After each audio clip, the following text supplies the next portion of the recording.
A voice commands everyone to get into battle formation, stressing the need to defeat a huge monster that day without fail. One of the fighters angrily asks where the monster is, only to be warned by someone else that the monster is right behind him. The fighter turns around in shock and terror. At a crucial moment, another fighter appears and slashes the monster with a decisive sword strike, while the first fighter, who was in danger, and another companion look on in astonishment. The first fighter asks the newcomer as if he knows him, while a white-haired elf also seems surprised by the fighter's presence, wondering why he has come here. After the battle ends, the elf speaks with the rescuer, expressing his deep gratitude and saying he doesn't know how to thank him. The elf apologizes for any trouble he may have caused in the past, and tells him that he has saved his life and protected the peace of their tribe, assuring him that he will never forget this kindness.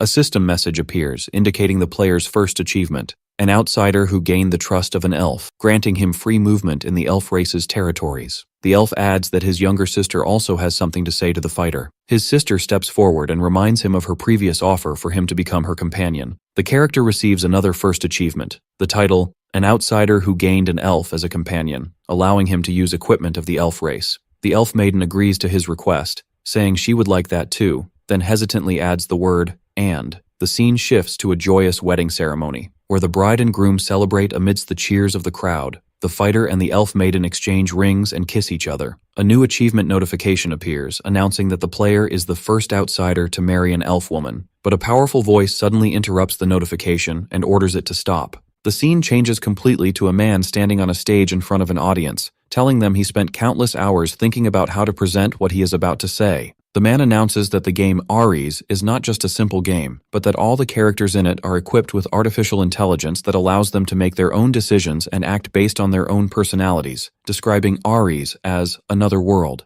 The audience is stunned, and one person asks if what he just saw was real gameplay footage. The presentation continues by asserting that Ares is not just a realistic game, but that Purium Lightede has created a new world. This was achieved through the application of a superior artificial intelligence, from which a divine being was born, which evaluates users itself and can grant them amazing abilities based on their achievements. The speaker explains that whoever receives a revelation from the god of Ares will gain special powers and can become a hero, or even build their own forces and rule as a king. In short, players can achieve everything possible in reality, and even impossible things can be achieved in Ares. One of the attendees expresses his doubt about whether everything that was said is true, but decides that he definitely wants to try the game because of its amazing quality. Enthusiasm erupts among the audience as they chant the name Mr. Lee Si-jin and ask how to buy it and that they want to start immediately. A comment appears explaining that in the year 2045, the game Ares was developed and the reaction to it was resounding, as its impact was not limited to the gaming industry, but extended to change the culture of the entire world. Its user count surpassed 1 billion in an instant.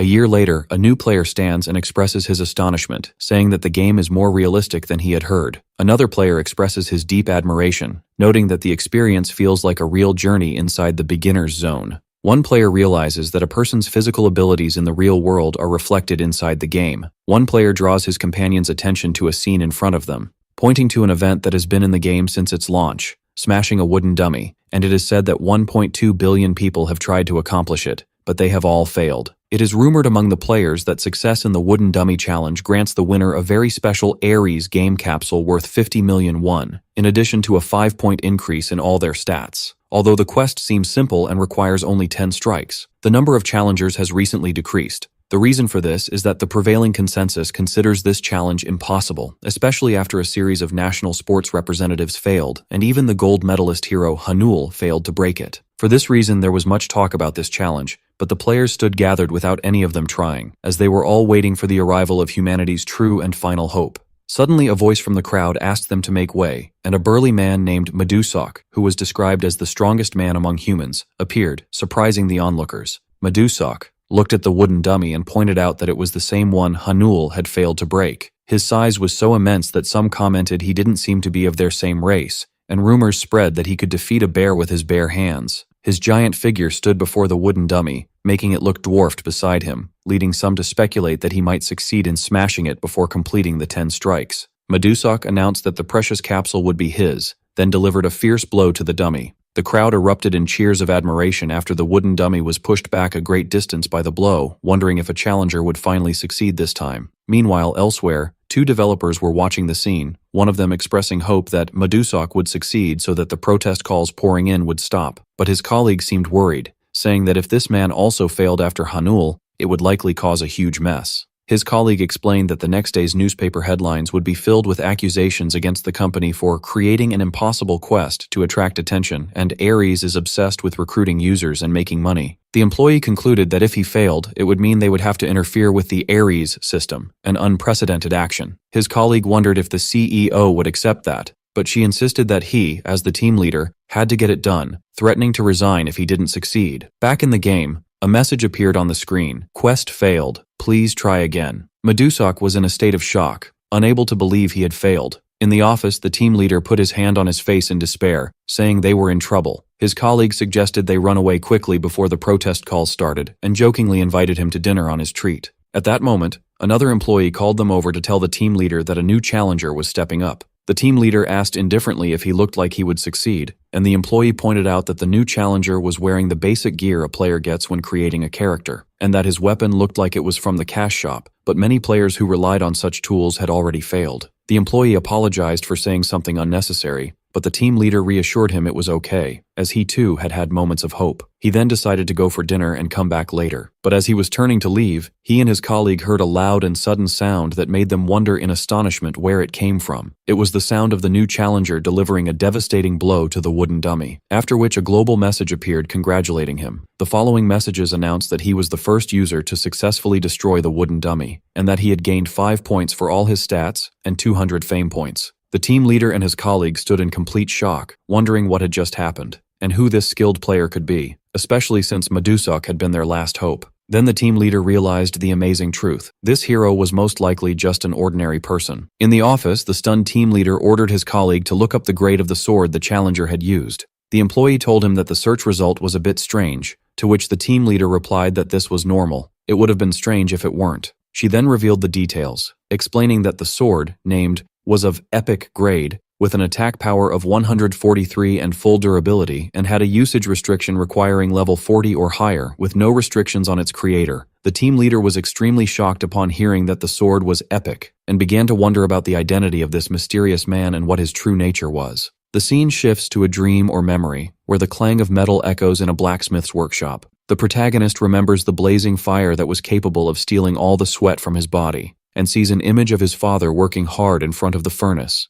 In the dream, the young man looks at his tired hands, and then at his father, telling him that he has returned. The young man embraces his father, vowing to protect him, but the dream quickly turns into a horrifying nightmare. The young man finds his father surrounded by flames, screaming from the intense heat. The son screams in terror, begging his father to get out of the fire and urging him to escape. The young man wakes up suddenly, panting and with tears in his eyes, realizing he had the same dream again. The next scene appears in the real world, specifically in the lobby of a hospital in Seoul, Korea. There, the young man, named Kim Ji-hoon, ironically thinks about the people who still cling to the hope of breaking the wooden dummy, realizing that physical strength alone is not enough for that. A friend interrupts him, annoyed, reminding him that he had asked him not to call him during the day. Kim Ji-hoon justifies his action by saying he can't meet him in the evening because of his work, and that he can't even enter Ji-hoon's father's room at the hospital. His friend sighs and asks what he wants, and Kim Ji-hoon comments on his heavy clothes and asks if he isn't feeling hot. His friend gives him a threatening look and asks if he wants to die, to which Kim Ji-hoon immediately apologizes. Then, Kim Ji-hoon gets to the point and asks his friend if he has heard of the game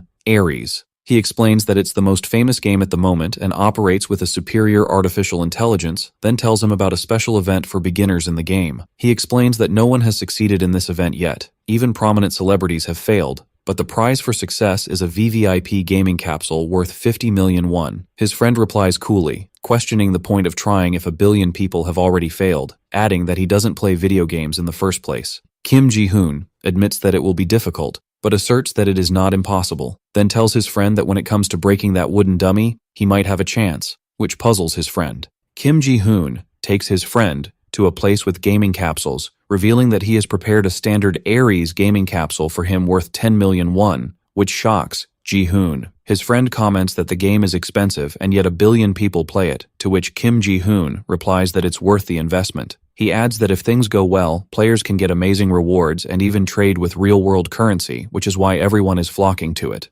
Kim Ji-hoon finishes his explanation and suggests they go in, revealing that he has tried the game a little himself. Kim Ji-hoon's friend asks about the source of the expensive gaming capsule, but Kim Ji-hoon ignores the question and urges him to think about how much money they could earn through it. His friend doubts it, questioning if there's any guarantee of profit and calling his friend's idea crazy. Kim Ji-hoon defends his idea enthusiastically, insisting it's an investment and that Ji-hoon has a real chance. His friend demands he explain the basis for this supposed opportunity. Kim Ji-hoon reveals the secret of his confidence, the existence of the Blacksmith class in the game Ares. He then addresses his friend as Kang Hyun-soo, revealing his true identity as the only son of a world-renowned master craftsman and his sole heir. Kim Ji-hoon wonders how a wooden dummy could pose a challenge to someone with Hyun-soo's skills. Hyun-soo removes his hat, revealing scars on his face, and tells his friend that he has never seen his true condition since the accident. He says this is his situation now, admitting he's not in a state to try anything. Past memories show the horrific accident, which was a massive fire. Hyun-soo remembers running through the flames, screaming for his father, trying to wake him up and save him from the fire. Hyun-soo recounts how that accident took everything from him. He barely survived,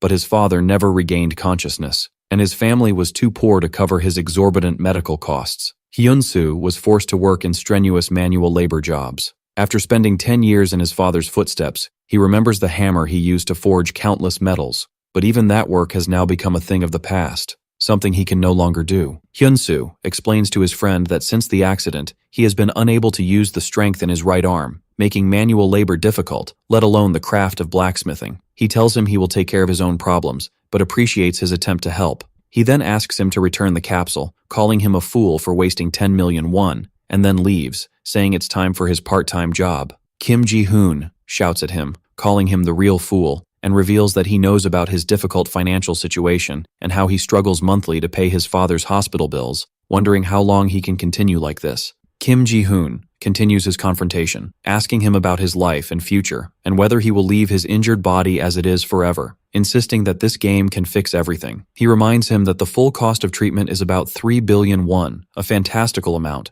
but that doesn't mean he should give up. Kim Ji-hoon reminds him of his old passion and dream of living as a blacksmith for the rest of his life, and shouts enthusiastically that he can achieve that in the game Ares. Kim Ji-hoon vows to take responsibility for the 10 million won and begs him to listen to him just once. He pleads with him to give it just one try, promising he won't pressure him after that. The memory of the fire and his trapped father flashes again in Hyun-soo's mind, who stands silently looking at his trembling and weak right hand, as the scene shifts to a construction site where his work is supposed to begin. At the construction site, Hyun-soo tries to focus on his work, thinking that his friend Ji-hoon has filled his head with pointless ideas. He tells himself he must hurry and earn money for his father's treatment. But as he works, a loud clang of metal echoes in his heart, awakening a deep nostalgia for his past. In the end, involuntarily, Hyun-soo finds himself returning to the place with the game capsules, admitting that the sound of metal led him there. His friend's enthusiastic words about his dream of living as a blacksmith and how he could achieve it in Ares echo in his mind. He fondly remembers the blazing fire and the ring of metal that was part of his life, and decides to enter the game, vowing to his father that he will hear that sound again. Upon entering, system messages welcome him to the world of Ares and announce the start of character creation. He is asked to set a nickname, and Hyun-soo chooses Hyun-soo. After that, the character customization process begins. Hyun-soo is surprised when the system starts analyzing his body type and discovers that the scar on his face from the accident has also appeared on his character in the game. After the analysis is complete, the system asks if he wishes to proceed with this appearance. After a moment of hesitation, Hyun-soo agrees. The character creation process ends, and the search for a server begins. As soon as he enters the game world, Hyun-soo notices two amazing things. The scar on his face has disappeared, and more importantly, the strength has fully returned to his right hand. He thinks of his friend Kim Ji-hoon and realizes he now owes him 10 million won and decides he will work hard to repay this debt. He is then summoned to a random area and transported to the beginner's zone in the Barden region, specifically to Lin's blacksmith workshop. Inside, he finds an old blacksmith struggling with his work, vowing that he will never give up, and determined to forge a sword that surpasses that of an opponent of his. The blacksmith was striking the metal with force, desperately pleading for his attempt to succeed. Hyun-soo calmly interrupts him, telling him that this is not the right way to do it, which startles the blacksmith. The blacksmith is surprised by the presence of a stranger and asks what he just said. Hyun-soo repeats that the way the blacksmith is working is not the proper way. The blacksmith gets angry and asks Hyun-soo with disdain, being just a kid and a stranger, what he could possibly know about blacksmithing, and Hyun-soo tells him he will never make a strong sword this way. Hyun-soo explains that he knows it's none of his business, but he couldn't stand by and watch the blacksmith sincerely try to forge a great sword in the wrong way. The blacksmith scoffs at his words, wondering if he's talking as if he really knows how to do it. After a moment of thought, the blacksmith decides he has nothing to lose and hands the hammer to Hyun-soo, challenging him to show what he can do. He tells him he will watch him closely to see if he has the skills to back up his confidence. Hyun-soo thinks to himself that his original plan was to approach the blacksmith and ask to use his workshop, but this development might also be in his favor. He then turns to the blacksmith and tells him he has one condition. The blacksmith is surprised by Hyun-soo's condition, who explains that if he proves his skills, he must be allowed to keep the sword he makes.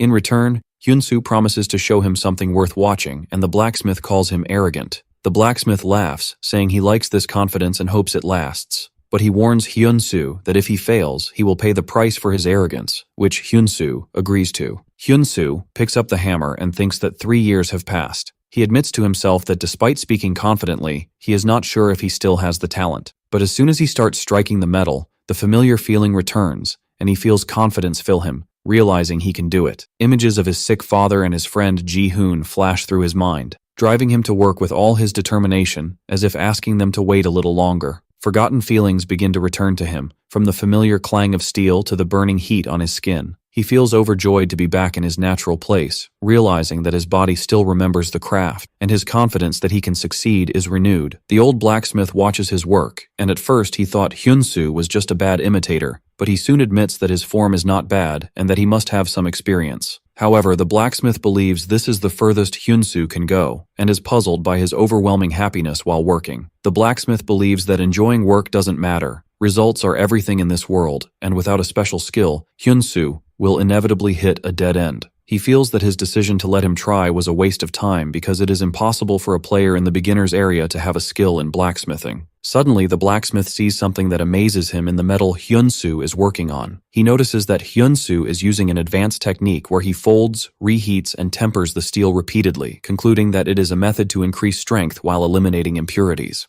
The blacksmith is shocked, wondering how he never thought of such a simple technique. Despite his suspicion that it might just be a trick, he decides to use his special skill to assess the metal's grade. The result shows that the steel has been upgraded from grade D to grade C. The blacksmith cannot believe what he sees. Although he has forged grade C steel before, it has never been upgraded this quickly. The blacksmith admits that Hyun-soo was not just babbling, but he still believes this is his limit. He is certain he cannot raise the grade any further, and believes that some cheap tricks will not change the fact that without a skill, Hyun-soo is no different from him. Time passes as the blacksmith watches until he is overcome by sleepiness. He wakes up later to discover that it is late and is shocked to see that Hyun-soo is still working tirelessly. Hyun-soo continues to hammer throughout the night with intense focus. The blacksmith wonders how this young man doesn't get tired. As dawn breaks, Hyun-soo finishes his work, and a new evaluation message appears. Steel, grade B, leaving the blacksmith in a state of complete astonishment. He cannot believe it is possible to reach grade B without any special skill. Then he notices that Hyun-soo has not stopped yet, and wonders in shock if he is aiming for a higher grade. After a long night of hard work, Hyun-soo feels exhausted, wondering if he has overexerted himself. The old blacksmith, impressed by his skill, steps forward and offers to help, and Hyun-soo thanks him for his offer. They work together to finish the raw piece of metal. The blacksmith looks at the result in complete awe, declaring it a grade A ingot, which can be used to make a rare grade sword, something he never thought possible. The blacksmith explains that he has a skill that allows him to see the grade of items, and that in his life, he has never seen a magic grade item in the beginner's village, let alone a rare grade. He excitedly tells Hyun-soo that with this metal, he can forge a one-of-a-kind sword. But Hyun-soo tells him it's still too early to celebrate. He still has to finish the handle and polish the blade to a much finer edge. He explains that the sword must be made to withstand immense force without breaking, and that the edge of the blade is still far from perfect. The blacksmith laughs, admitting he has never met anyone as strange as Hyun-soo, who simply replies that he has always loved blacksmithing since he was a child. At that, the blacksmith suggests that Hyun-soo try forging the sword again, but this time with a new material he provides.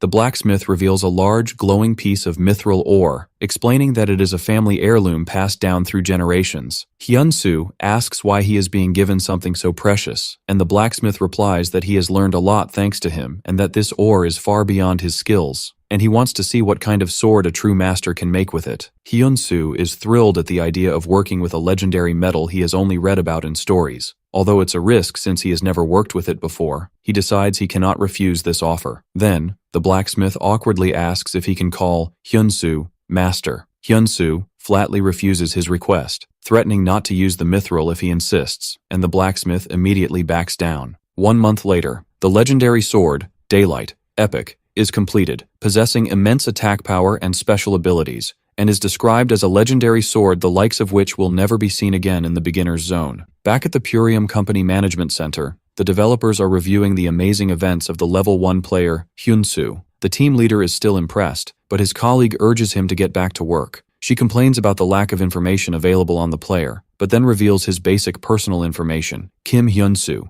23 years old, who logged in from an acquaintance's house. She explains that she obtained this information from his application for the VVIP Capsule Prize. She adds that Hyun-soo strongly requested to keep his real-world identity confidential. The developers wonder why he would want to remain anonymous, and the team leader concludes that he must have his own reasons for avoiding the spotlight and fame that will inevitably come his way. At the management center, the team leader asks about Hyun-soo's current location. His colleague reports that he has just entered the hunting training center. Inside, a trainer named Relson greets Hyun-soo with disdain, pointing out that this is where the real monsters start to appear, and that as a level 1 man, he has no chance of passing the test. He tells Hyun-soo to leave to avoid wasting his time, advising him to go hunt some rabbits and come back when he is ready. Hyun-soo is confident in his high stats that are not visible to the trainer and insists that he will not waste his time. Relson sighs with boredom but reluctantly agrees, asking Hyun-soo to choose one of the swords and follow him. Hyun-soo tells him that if any sword will do, he would prefer to use his own. The narration reveals that Hyun-soo spent a full month in the beginner's zone, which is usually completed in 30 minutes, resulting in a massive boost to his basic stats. Additionally, he possesses the only epic-grade sword in the area, but is still at level 1 and without a class. Meanwhile, the team leader Kim Tae-suk expresses his concern over this strange situation, wondering if they should leave everything to the super AI Ares without intervention. A high-ranking company executive shares the same concern, but smiles confidently, knowing that what awaits Hyun-soo is a legendary class offer. Back in the game, Relson is annoyed by Hyun-soo's request to use a sword he made himself, and thinks to himself how pitiful it is for someone to throw away their future for a worthless profession like blacksmithing. The test begins, and Relson explains that the place is teeming with monsters, and that a trained swordsman is more important than any shoddy weapon. He sarcastically wonders why someone aspiring to be a blacksmith is here, which causes his affinity with Hyun-soo to drop. Hyun-soo thinks that he has seen this reaction many times in reality, where the dream of blacksmithing is considered a useless dream, but he feels that in Ares, his efforts can finally be acknowledged. Hyun-soo asks the instructor about the most prominent swordsman trained by him, and then boldly asks for a tougher test than the one that swordsman took. Relson becomes furious inside at the arrogance of this beginner, for although he is just an instructor, he knows talent when he sees it. Due to this provocation, Relson agrees to give Hyun-soo a special trial. He explains that he only gives these special trials to the rare few who show true promise. He leads him to another area, pointing out that the highest record achieved here is the 3rd stage trial. Relson summons a swift goblin of level 6 and asks Hyun-soo if he is sure of his decision. He then sets the penalty for failure, being banned from the center for a full week. Hyun-soo ignores the threat and calmly asks if the 3rd stage is the final trial. Hyun-soo declares that he would like to take on all the trials, up to the final stage. Relson becomes extremely angry, believing this young man is looking down on his training and testing his patience. Relson angrily agrees to the challenge and summons the 4th final stage trial monster. A mad goblin of level 15 appears before them. Relson thinks to himself that almost no one in the world has managed to pass the 3rd stage, and no one has ever surpassed the 4th. The fight begins, and the goblin attacks fiercely, but Hyun-soo manages to skillfully dodge its attacks. Hyun-soo thinks that any blacksmith can see the latent power a weapon holds, and activates his sword Daylight's active skill, called Durable Sword, to enhance his physical defense.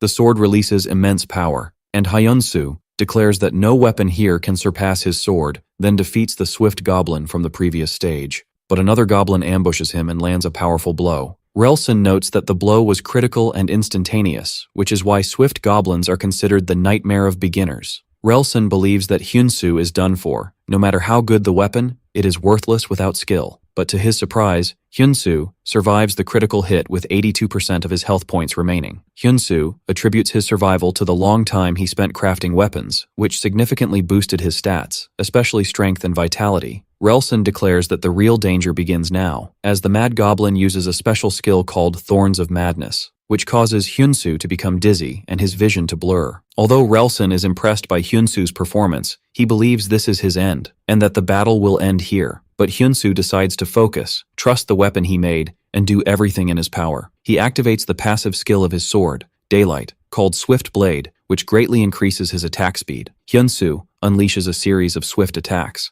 realizing that this way he can close the gap in levels. The developers are shown watching the battle in a state of awe. With a final blow, Hyunsu succeeds in defeating the remaining goblins. Relson stands amazed and joyful, shouting that this young man did what no one else could. He praises Hyunsu, saying that although his strikes seemed random, every drop drew out the true power of the blade, and enthusiastically assumes that Hyunsu must have trained in swordsmanship before. Hyunsu explains that he only learned that a blacksmith should be able to handle the weapons he makes, nothing more. Relson notices the muscles and scars on Hyunsu's arms, a testament to his hard work. Relson realizes he is in the presence of a true blacksmith and apologizes for his previous rudeness, bringing their affinity to its maximum. Relson makes a suggestion to Hyunsu out of respect for his talent, asking him if he has considered becoming a Mad Master, and at that moment, a window appears offering him a class change quest to the legendary class Mad Master. Meanwhile, the developers watch the scene in shock, disbelieving that this illogical event is actually happening. They realize that just the offer of the legendary Mad Master class,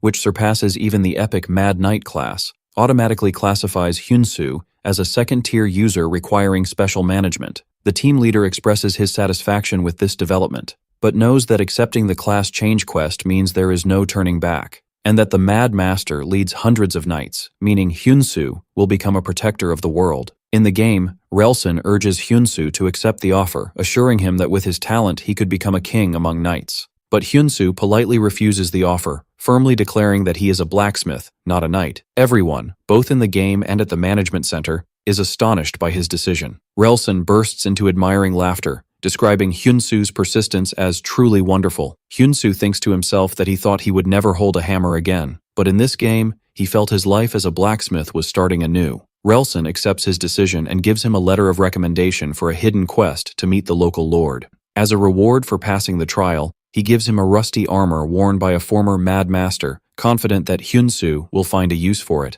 Relson enthusiastically encourages him to prove himself and achieve what others could not, and Hyunsu promises to do his best. The developers conclude that Hyunsu has overcome his biggest crisis and that the spark of potential still remains. Hyunsu has now begun his path to become the god of blacksmithing. The system messages announce the end of the tutorial training period and the start of the main quest, and that the real game begins now. But before he can proceed, he is suddenly logged out of the game. He returns to reality to remember that he has responsibilities, like paying the gas bill. He checks his bank account to find it almost empty, and realizes that his priority is to secure his father's hospital fees and their living expenses. His friend Ji-hoon calls him to ask if he has finished the training zone, and Hyunsu replies that he has just arrived at the village. Ji-hoon excitedly tells him to head to the auction house first. He explains that this is where items are sold for gold, and that gold can be exchanged for real money, revealing that this is the real reason he got Hyunsu into Ares. Ji-hoon concludes his speech by saying that he has never seen anything more wonderful than the swords that Hyunsu and his father used to make.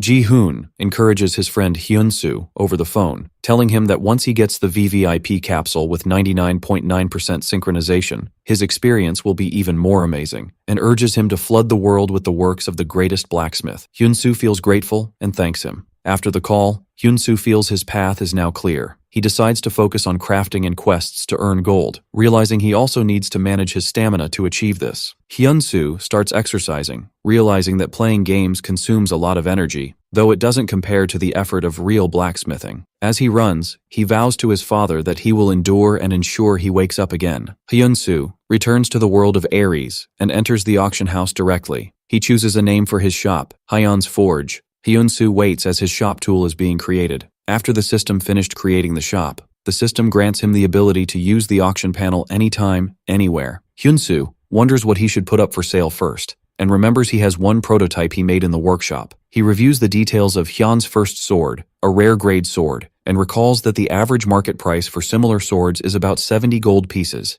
and that his friend advised him not to sell it too cheap. He decides to list the sword for 100 gold pieces, then intends to explore the village systems while he waits. An alert was sent to all players regarding the sale. Elsewhere, a player notices that the auction board has exploded with activity due to an unusual post. The bidding price for Hyunsu's sword starts to rise rapidly, surpassing 300 gold pieces. This catches the attention of a member of the Golden Shield Guild, who rushes to inform the guild's vice captain about this amazing item. The member explains that the sword's creator is a level 1 player with no class, and that he made the best sword from the most primitive raw materials, and it even has an option for enhancement. The vice captain analyzes the situation, noting that using low-quality materials for enhancement reduces the chance of success, meaning the creator was clever in saving costs. He concludes that this weapon, with a small investment, could remain effective up to level 50. He also notes that the sword's name, the First Sword, makes it a valuable first piece for collectors. The vice captain realizes that the prestige that comes from being the first to discover and purchase the work of this talented craftsman is the real gain, and decides to proceed with the purchase. Meanwhile, Hyunsu feels a bit embarrassed and anxious, wondering if his sword will even sell since it was just a practice piece. Suddenly, a notification appears announcing that Hyun's first sword has been sold. Hyunsu is shocked by how quickly it sold. He checks the final selling price and is amazed to see it sold for 1,008 gold pieces, after he listed it for only 100. He quickly realizes that this amount is equivalent to over 1 million Korean won, and he is overcome with a feeling of happiness and disbelief. Hyunsu discovers that the buyer is the Golden Shield Guild, and he receives a message from them congratulating him and offering him an exclusive sales contract or to join the guild. He looks up information about the guild and is even more shocked to discover that it is a massive blacksmithing guild with 780,000 followers. Hyunsu remembers his friend Ji-hoon's words that gaining followers is much harder than leveling up, and that having a large number of followers means significant user interest, and this interest can directly lead to profit. He checks the follower count for his shop, Hyun's Forge, to find it's only 82. However, when he opens his message box, he finds it flooded with offers to join from various guilds. Hyunsu realizes that Ares is the place waiting for the blacksmiths who are disappearing from reality, and that the value of a craftsman's skills shines even brighter when supported by precise data and numbers. Hyunsu decides it's not yet time to join a guild and heads to the Lord's castle, determined to show his true worth, which begins now. In the castle, Lord Vance was talking with his advisor Bell, wondering if repairing an artifact was truly impossible. Bell explains that the restoration process carries a risk of failure, which could lead to losing the piece forever, which is why they must find the best restoration expert on the continent. Vance comments that this expert is only in the capital. Bell confirms he is an eccentric person who refuses to meet anyone, making summoning him difficult. The Lord feels sad that he cannot abandon the affairs of his territory and go himself, especially since the uniquely shaped bow is his father's only legacy. It is revealed that Bell is actually a level 100 scammer player disguised as a blacksmith who has spent a week gaining the Lord's trust to deceive him. Bell offers the Lord to take the bow to the capital for restoration for 300 gold pieces.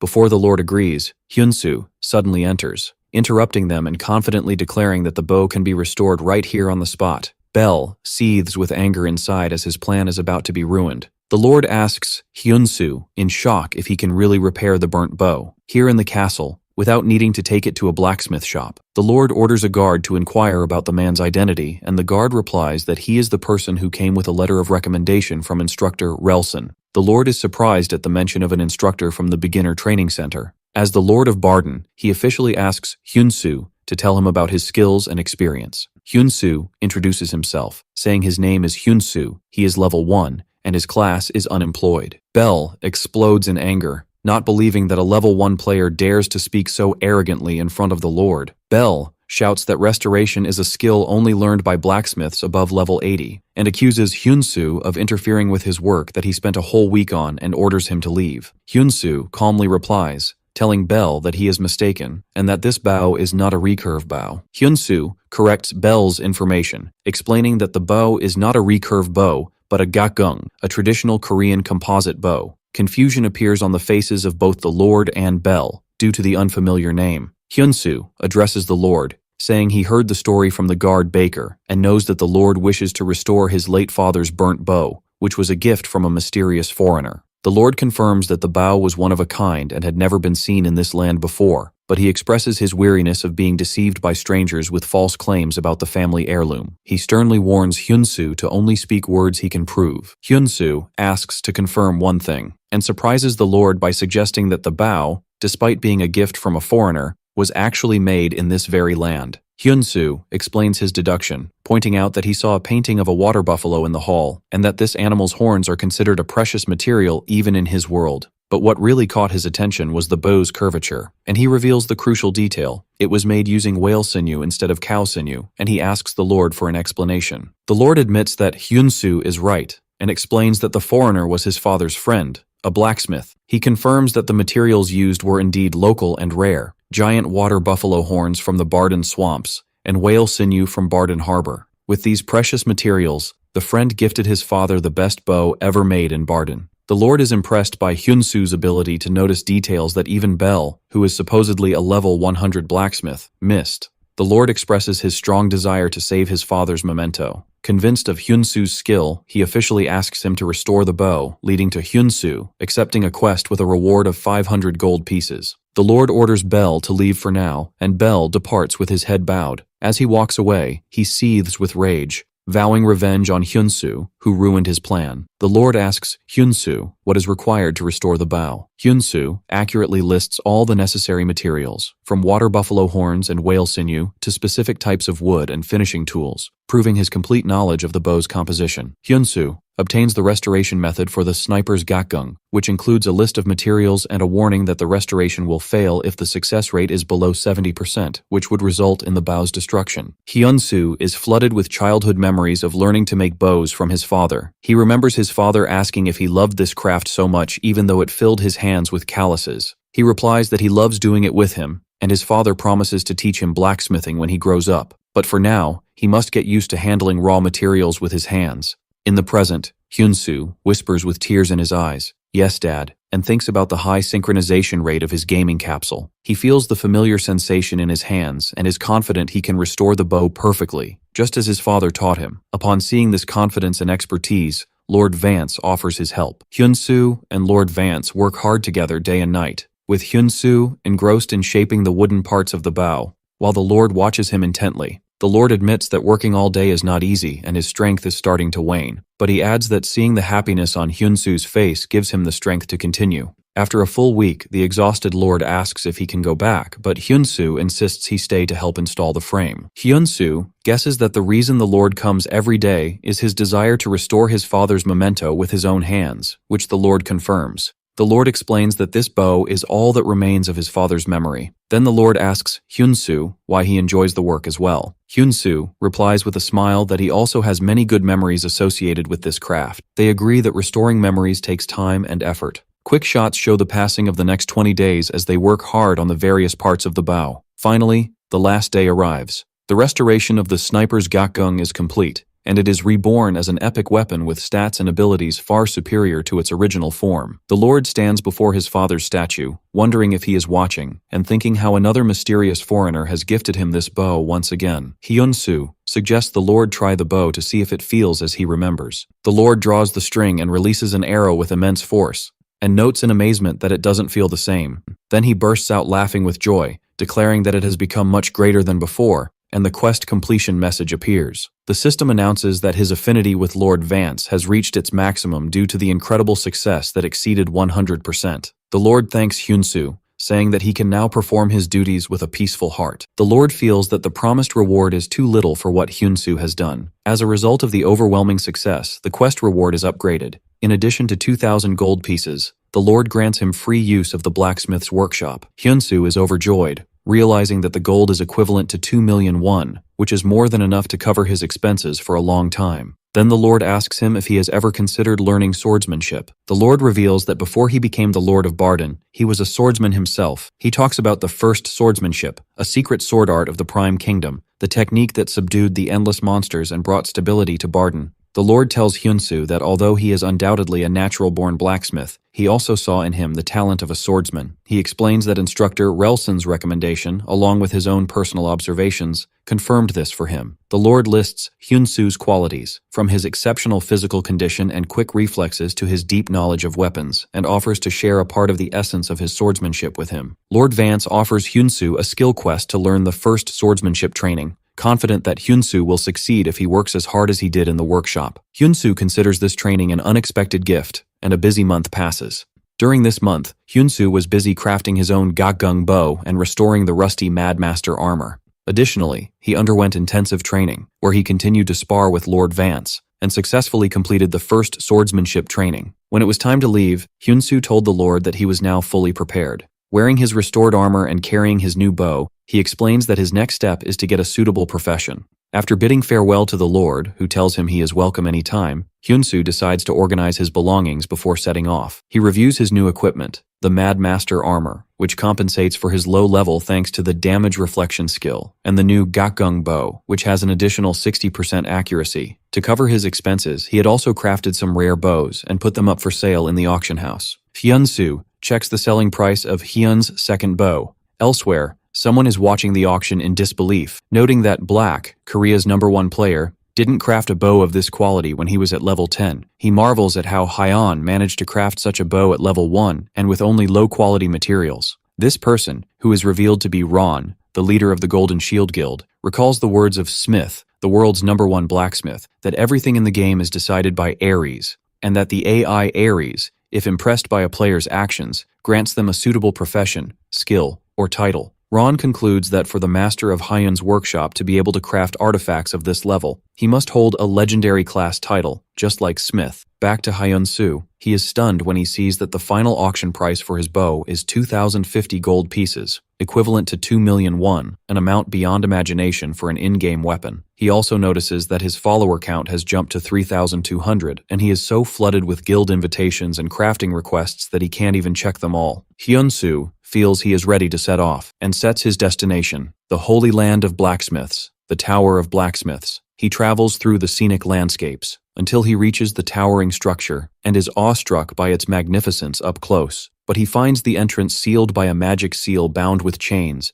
and wonders how to get in. A system message appears, explaining that this is the Tower of the Swordmaker, and that to become a blacksmith, he must break the seal with a sword forged in the magic workshop. Hyunsu examines the seal and realizes it is made of volcanic basalt rock. He finds the entrance to the magic workshop nearby, and enters it to begin the training required for the test. In the magic workshop, Hyunsu learns the rules. Materials and tools are provided in infinite quantities. Production time is significantly shortened, but the swords made here can only be used for the test. Hyunsu thinks about the test, which is to break a stone seal with a sword, and concludes that the test focuses solely on his crafting ability, specifically, crafting a sword capable of cutting stone. Elsewhere in the tower, Ding, the master of the Tower of Swordmakers, sits muttering angrily about worthless fools. He complains that everyone who comes only asks how to make money quickly, and that they are only interested in producing junk using skills and selling it, without any respect for the real work in the workshop. Ding sadly declares that the true path of the blacksmith is dead,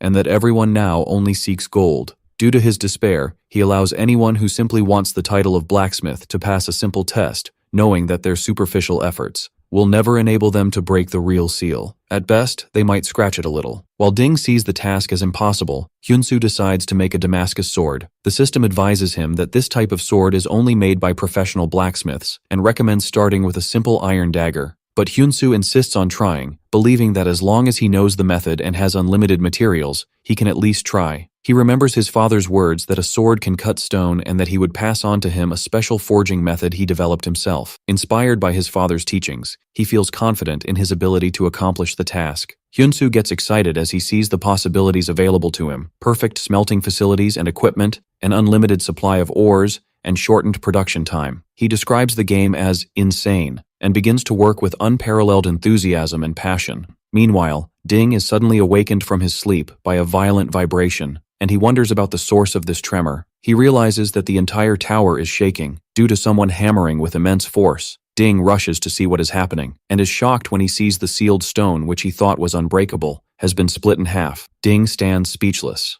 as he sees Hyunsu calmly walk through the open entrance. In a moment of awe, Ding declares that the god of blacksmithing has finally appeared. Hyunsu approaches him and simply asks if he has passed the test. Ding replies that they usually measure ability by the mark the sword leaves on the stone, but since Hyunsu completely destroyed the stone, they couldn't measure anything. As Hyunsu wonders if this means a retest, a glowing magic circle appears on the ground. Ding clarifies that it is not a magic circle, but a summoning circle. The Tower Master, Ding, presents his special hammer to Hyunsu. Hyunsu accepts it in confusion and receives a system message confirming he has obtained Ding's hammer. A new SS rank quest begins, and Ding tells him that there is a real trial he must now overcome. With his wishes for success as the god of blacksmithing, Hyunsu is suddenly transported to another place. Hyunsu finds himself on the walls of a castle, confused by the sudden transport and wondering if this is a new test. He is surprised by an army of invading orcs advancing towards the castle. An SS rank quest appears, requiring him to defeat the orc army, which shocks him, as he doesn't understand its connection to a blacksmithing quest. The soldiers on the wall see him and cheer for the arrival of reinforcements from the master blacksmith. The condition for completing the quest becomes clear: achieve a 70% contribution among 50 warriors. Hans, the leader of the suppression squad, a level 48 warrior, welcomes him. Hans explains that the orc invasion is getting fiercer and that much of their equipment has been damaged, and he asks Hyunsu to use his skills to repair it quickly. Hyunsu clarifies that there is a misunderstanding. He has not yet changed his class to a blacksmith and possesses no skills. Hans asks in bewilderment about the hammer he is holding, and Hyunsu explains in confusion that he received it as part of a class change test and was sent here for an additional test. When asked about his combat experience, he admits that he is still a complete beginner in fighting. The soldiers are disappointed. They were expecting support but got a beginner who needs protection. Hans orders Hyunsu to stay in the watchtower for his own safety until they return. Suddenly, an orc threw a huge axe towards Hans. Hyunsu quickly rushed towards Hans and parried the axe with surprising ease. He then asks Hans if he can join the fight despite being a beginner. Hyunsu realizes that this is the real test. While Hans looks at him in confusion, he feels confident that if he fights as he did against the goblins, everything will be fine. Hans agrees and tells him to follow Ben's squad. Hans charges into battle, taking the lead. Immediately, Hyunsu feels the immense pressure of a real battle, which is completely different from fighting goblins. Despite this, he feels confident that he will not lose. Hyunsu engages the orcs with skill, succeeds in defeating a level 10 orc, and his level rises to 2, realizing that his month of training was not in vain. Ben watches him in disbelief, amazed at the strength of a player who doesn't have a class. In the heat of battle, the soldier Ben finds himself in imminent danger. Hyunsu notices the situation and immediately switches his weapon to his Korean bow. He fires a powerful and luminous arrow that cuts through the battlefield and hits the orc in the chest, saving Ben's life at the last moment, but another orc suddenly appears from behind him. Hyunsu manages to hit it skillfully as well, and Hyunsu's level rises several times as a result. The soldiers are stunned, wondering how a single arrow could take down such a massive orc. Hans shouts at Ben to snap him out of his shock, warning him that the orcs are now targeting Hyunsu and are attacking him. Ben feels extremely guilty, realizing that Hyunsu has gotten into trouble because of him, and blames himself for losing focus in the battle. Hyunsu, now surrounded, switches back to his daylight sword and unleashes the rampage skill. The skill randomly attacks all enemies within a 10-meter radius, resulting in the death of many orcs. Hyunsu's level rises again, and his contribution to the mission reaches 19%. Joy overwhelms the squad leader Hans, who realizes that the old master had a good reason for sending Hyunsu. Hans feels that with Hyunsu by their side, they can achieve what they previously could not. Hans looked at Hyunsu with sincere admiration, praising his brilliance and the strength he displayed. Enthusiastically, Hans shouts to his soldiers, declaring that today, with Hyunsu, they will annihilate the orc forces. Hyunsu feels like a real part of the squad as the system announces that his performance has boosted the soldiers' morale. Hyunsu continues to fight, and his contribution rises to 28%. But he wonders why his contribution percentage isn't rising as fast as he expected, even though he is killing orcs faster than anyone else. At that moment, a hidden quest is activated. A new, unprecedented chapter begins with the arrival of a formidable enemy. An orc warrior of level 51 appears, and Hans shouts for everyone to stop. Hans recognizes the enemy, saying that, the one we could never defeat, has finally appeared. He is their sworn enemy, and panic spreads among the soldiers. Hans realizes he made a grave mistake. They pushed too far into the fight and have become trapped. Despite the seriousness of the situation, his soldiers declare that they are ready to fight to the end. Ben agrees with them, shouting that they will never retreat, and Hans orders them to attack, as they cannot continue the battle like this forever. Hyunsu notices that the soldiers have lost their composure and are rushing recklessly. He tries to provide cover for them with his bow, but is shocked when his arrows bounce off the orc warrior's armor, realizing they cannot penetrate its defenses. Although Hyunsu's bow has options that increase its penetration and accuracy, he discovers that the orc warrior's hide is like tough armor, making attacking it with the bow alone impossible. Despair spreads among the soldiers, and one wonders if they should retreat again, but Hans shouts that they can't retreat anymore. The orc warrior charges and easily cuts off Hans's hand. Hans realized that orc was difficult to defeat with his current strength. Hyunsu saw Hans fall to the ground, covered in blood. Hyunsu shouts the leader's name, Hans, in an attempt to alert him. Fear spreads among the soldiers as they hear the orcs roar. A soldier cries out in despair that he can't break through their armor no matter what he does, and another feels that they will all be wiped out. At this moment, Hyun-soo takes the lead, shouting to the soldiers that continuing to fight this way will only lead to more losses, and orders them to form a defensive line. He orders them to quickly retreat to the forest behind them, assuring them that he will catch up soon. The soldiers obey his orders, prioritizing the transport of their injured leader to safety and regrouping. And Ben orders them to form a defensive line. Ben tells Hyun-soo that this tactic will only buy them a little time, to which Hyun-soo replies that he only needs 5 minutes. Ben agrees confidently, vowing that they will hold out no matter the cost. Hyun-soo heads deep into the forest, wondering to himself about the idea that arrows cannot penetrate strong armor, and answers in the negative. He takes out Ding's replicating hammer, an epic tool with the ability to duplicate consumables and shorten crafting time, and realizes his plan is possible. Meanwhile, the soldiers are fighting desperately to repel the orc attack in the forest. Ben muttered to himself, affirming that he must hold on no matter what, trying to hold out for the 5 minutes Hyun-soo had requested. Ben said that all they had to do was hold on, but the orc army was advancing on them relentlessly. However, Ben insisted that he would not give up, and he would never retreat. Just as Ben is about to die at the hands of the orc warrior, a mysterious projectile suddenly flies towards the orc, and kills the orc, saving Ben, who wonders in confusion what happened. More projectiles fly from between the trees, hitting the orcs with precision, and it is revealed that Hyun-soo is the one crafting and firing them from his hiding place. The orc warrior roars in anger at this new and unexpected tactic. The orc warrior roars in anger as Hyun-soo readies his weapons. The soldiers watch anxiously, pinning their hopes on Hyun-soo. Hyun-soo has crafted special arrows called Pyeonjun, which are of a rare type and have significantly enhanced penetration power and speed, capable of even shattering rocks. He crafted them using a bamboo guide called a tonga, and replicated the short arrows Aegisol using Ding's hammer. By combining these arrows with his Gakgung bow, a set effect is activated that increases his attack power and penetration ability. The orcs continue their fierce assault, and the soldiers fight valiantly in an attempt to create an opening for Hyun-soo to attack. Hyun-soo seizes the opportunity and fires his special arrow, which hits the orc warrior's helmet directly. Hyun-soo knows that the penetration power of this type of arrow is equivalent to that of a rifle shot.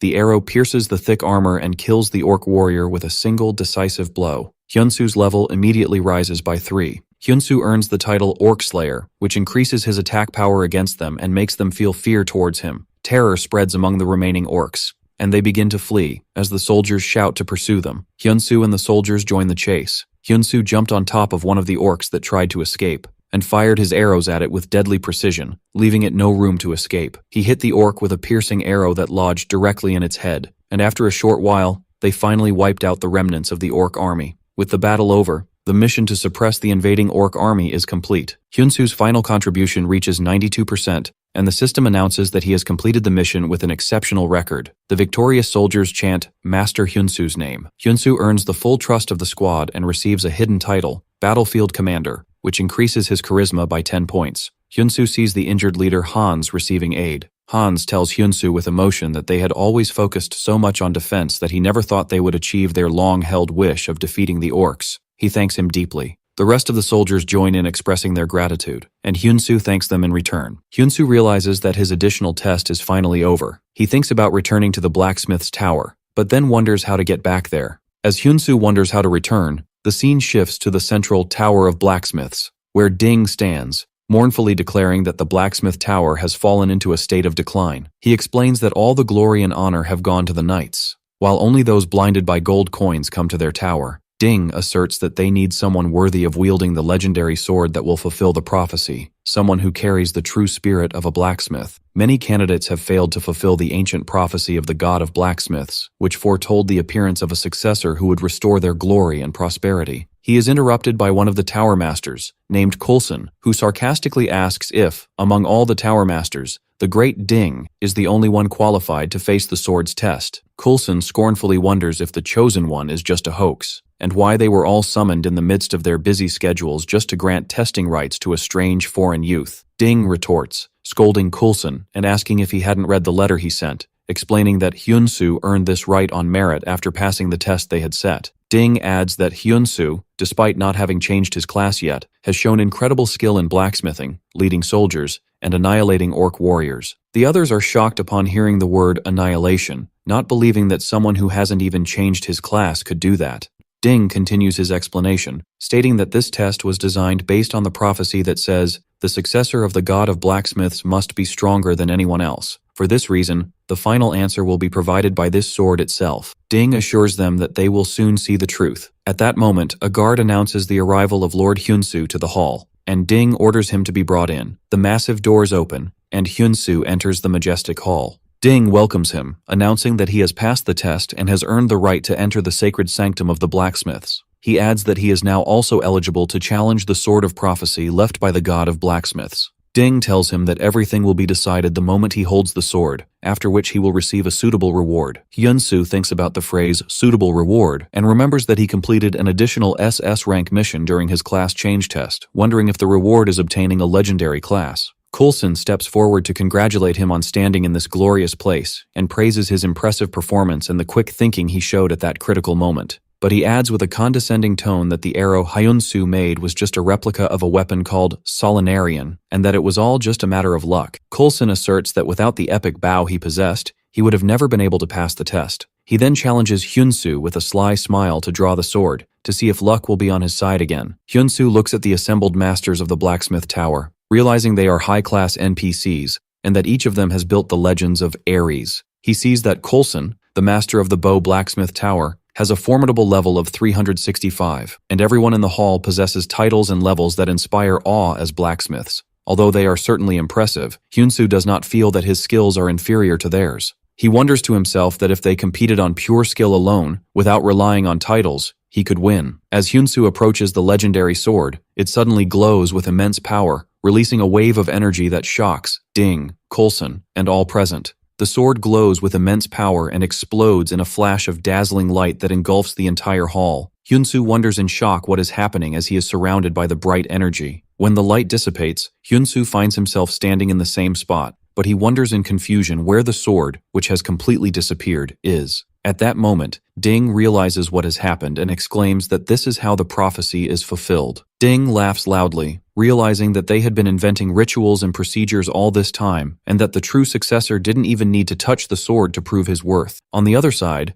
Coulson curses the situation with intense anger, unable to accept what has happened. A system message appears congratulating Hyunsu, announcing the appearance of the first god class in the world of Ares. Coulson's anger flares as he wonders how this novice could receive such an honor. The system message confirms that Hyunsu has advanced to the god of blacksmithing class, leaving Hyunsu and Ding in a state of shock, for this is not just a god class, but the first of its kind in the entire game. Hyunsu gains a unique SSS rank title, God of Blacksmithing, which grants him exceptional abilities. He is now unrestricted by material level when crafting, and his experience automatically increases depending on the type of item made. Most importantly, the prophecy confirms that as a blacksmith, he will become stronger than anyone else. A new class quest, Test of the Sword, also appears, which will begin when he reaches level 100. The other tower masters whisper among themselves that the sword has chosen the foreigner, and that the prophecy of the successor to the god of blacksmiths has been fulfilled. But Coulson shouts that he can never accept this. Coulson argues that they, as masters of the tower, have waited a long time for the great successor who will receive the revelation of the god of blacksmiths, and that they cannot conclude that the sword's choice is the will of the god himself. Ding shouts at him to stop, asserting that the prophecy is absolute.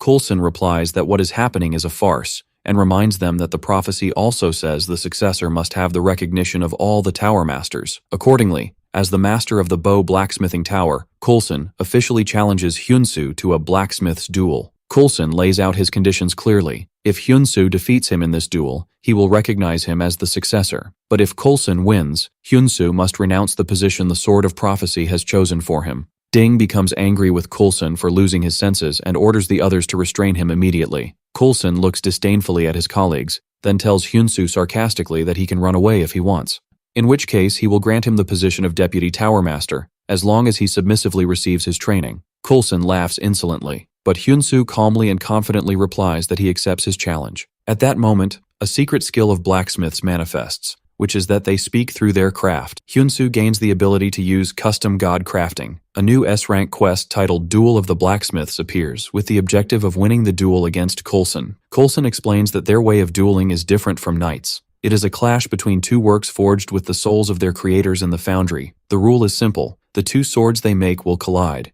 and whichever one breaks first, its owner loses. Coulson tells him that the best blacksmith workshop has been set up inside the hall, and since Hyun-soo has now acquired blacksmithing skills, one day should be enough for him to make his weapon. Coulson adds sarcastically that if Hyun-soo is truly the god of blacksmithing, then he will see him tomorrow. After Coulson leaves, Ding warns Hyun-soo that he accepted the duel too recklessly, explaining that Coulson is one of the most skilled masters of the tower. Hyun-soo agrees, admitting that if he were still in his previous profession, this would have been a losing battle for sure. In the world of the game Ares, amazing skills and enhancements are granted based on level and titles. And furthermore, each of the tower masters possesses unique special abilities. But Hyun-soo realizes that when his class changed to a god class, those differences disappeared. Now, the only real difference stems from pure skill, thanks to the new skill he has acquired. Hyun-soo had obtained an active god rank skill called Custom God Crafting, which allows him to create a fully customized artifact and grant it any effect he desires, with the crafting difficulty increasing as the desired effect's grade rises. Meanwhile, in his workshop, Coulson recalls his past. He remembers how he was a blacksmith who made swords, and how he was the rightful heir to the sword crafting trade that his family had passed down through generations.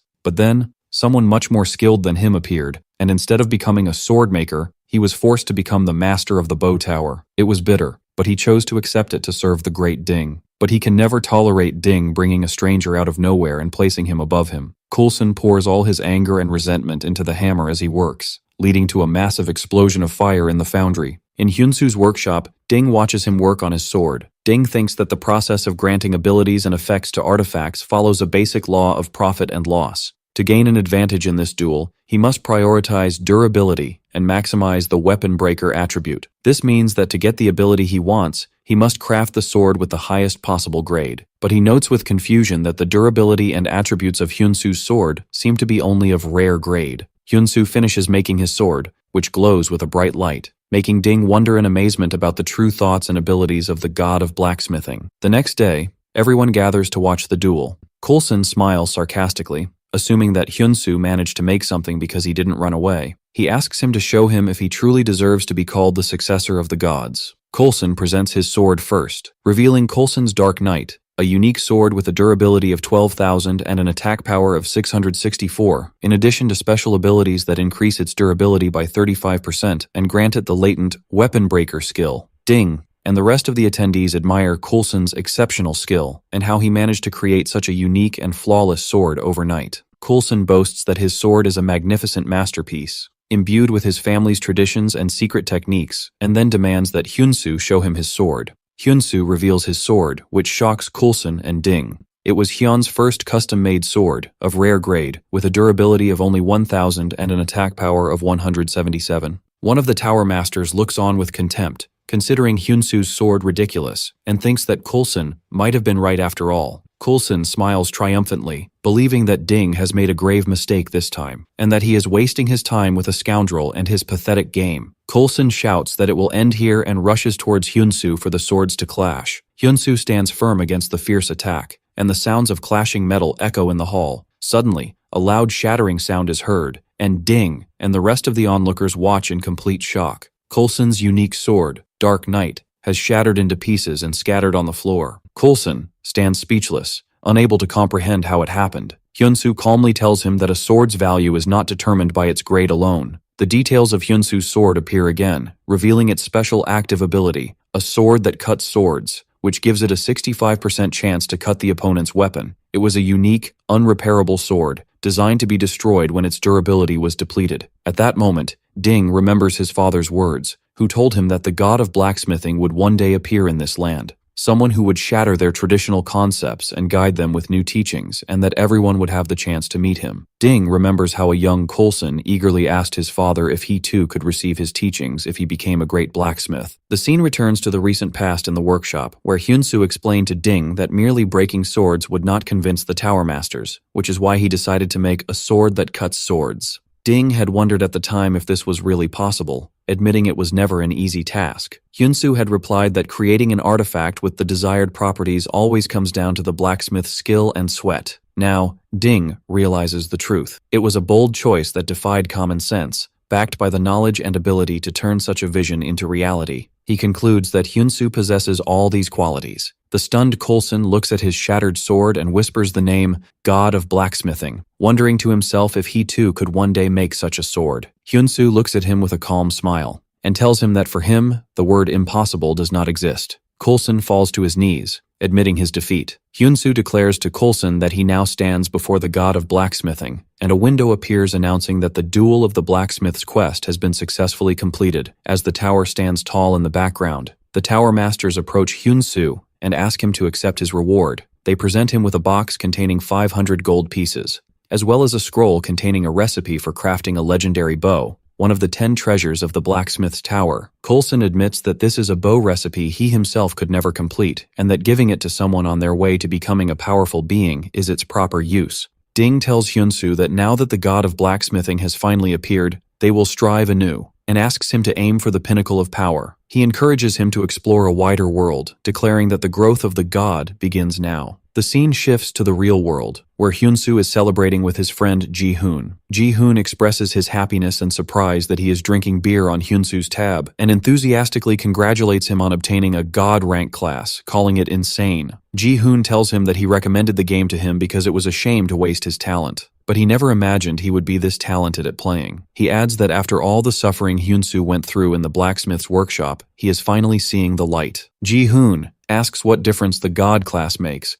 and Hyunsu replies that he doesn't think there's anything drastically different at the moment. Hyunsu clarifies that more importantly, he has to pay his father's hospital bill tomorrow, and that in the meantime, another 10 million won has been added to the treatment costs. Ji-hoon tells him that he has inquired about his father's new medicine, but since it's not covered by insurance, its cost is at least 20 million won. Additionally, Ji-hoon reminds him of the costs for Hyunsu's own burn treatments. Ji-hoon concludes that just having the class won't be enough to make money. There's a physical limit to the number of artifacts he can craft and sell. He explains that essentially, he needs to level up and gain fame, as the growth of the god begins now. He advises him to build a relationship with the most famous person in Ares, as that way he can get much larger rewards and rare items even from quests of the same grade, and then use that as a basis to craft top-tier artifacts again. Hyunsu thinks about the idea of building a relationship with the most famous person in the game, and Ji-hoon excitedly tells him he has an idea and asks him to wait a bit. Ji-hoon cheerfully announces that his big brother will achieve the best accomplishments and help him advance. Hyunsu scoffs at him and just asks him to try not to get fired from his job. Ji-hoon shows his friend news from the Ares user community, where everyone is talking about how the player, Lord, who is always ranked 21st, has finally reached a legendary class. But Ji-hoon clarifies that this isn't the really amazing part. The amazing thing is that Lord managed to defeat Sword King Barad, something no one had ever done before, as no one had ever even managed to hit him. Players wonder how Lord managed to achieve this. Meanwhile, Hyunsu thinks about the hospital costs of 30 million won per month, and that he has to pay the overdue bills today. He realizes that even if he combines the quest rewards and auction profits,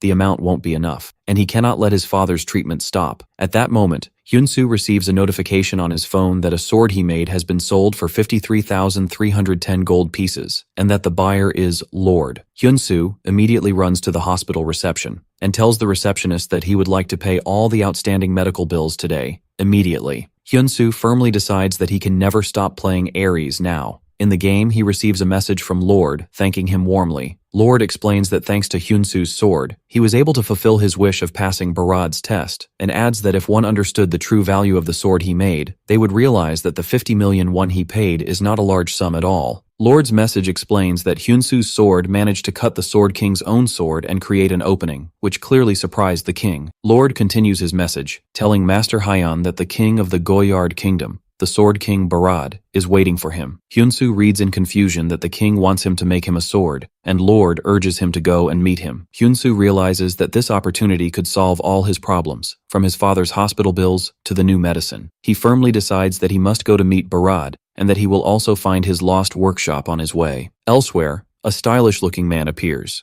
He visits an old blacksmith workshop in this modern age, saying that only 1 month remains on their promise. Back to Hyunsu, he is talking to his friend Ji-hoon on the phone, who tells him in shock that he can't meet Barad. Ji-hoon scoffs at the idea that just getting a god rank class is everything, wondering how a level 10 beginner can meet a king. He explains that to meet a high-level NPC, the player's level and fame must be equally high, and that to meet Barad, he must be at least level 200. But Ji-hoon reassures him that it's not impossible and tells him about the Goyard martial arts tournament. He explains that this is an event held every year in the Goyard kingdom, with level restrictions ranging from 50 to 60. He adds that King Barad is always looking for talented individuals with potential for growth, which is why he holds the tournament for outsiders every year. He confirms that the tournament is scheduled to be held soon, and that the winner receives the prize money directly from Barad himself. Ji-hoon concludes by saying that this is the only way if Hyun-soo wants to meet Barad immediately. Hyun-soo travels in a carriage towards his next destination. Based on Ding's advice, he heads to the castle region. Ding had told him that this place is on the border of the Prime and Goyard kingdoms, where a daily war with the undead rages,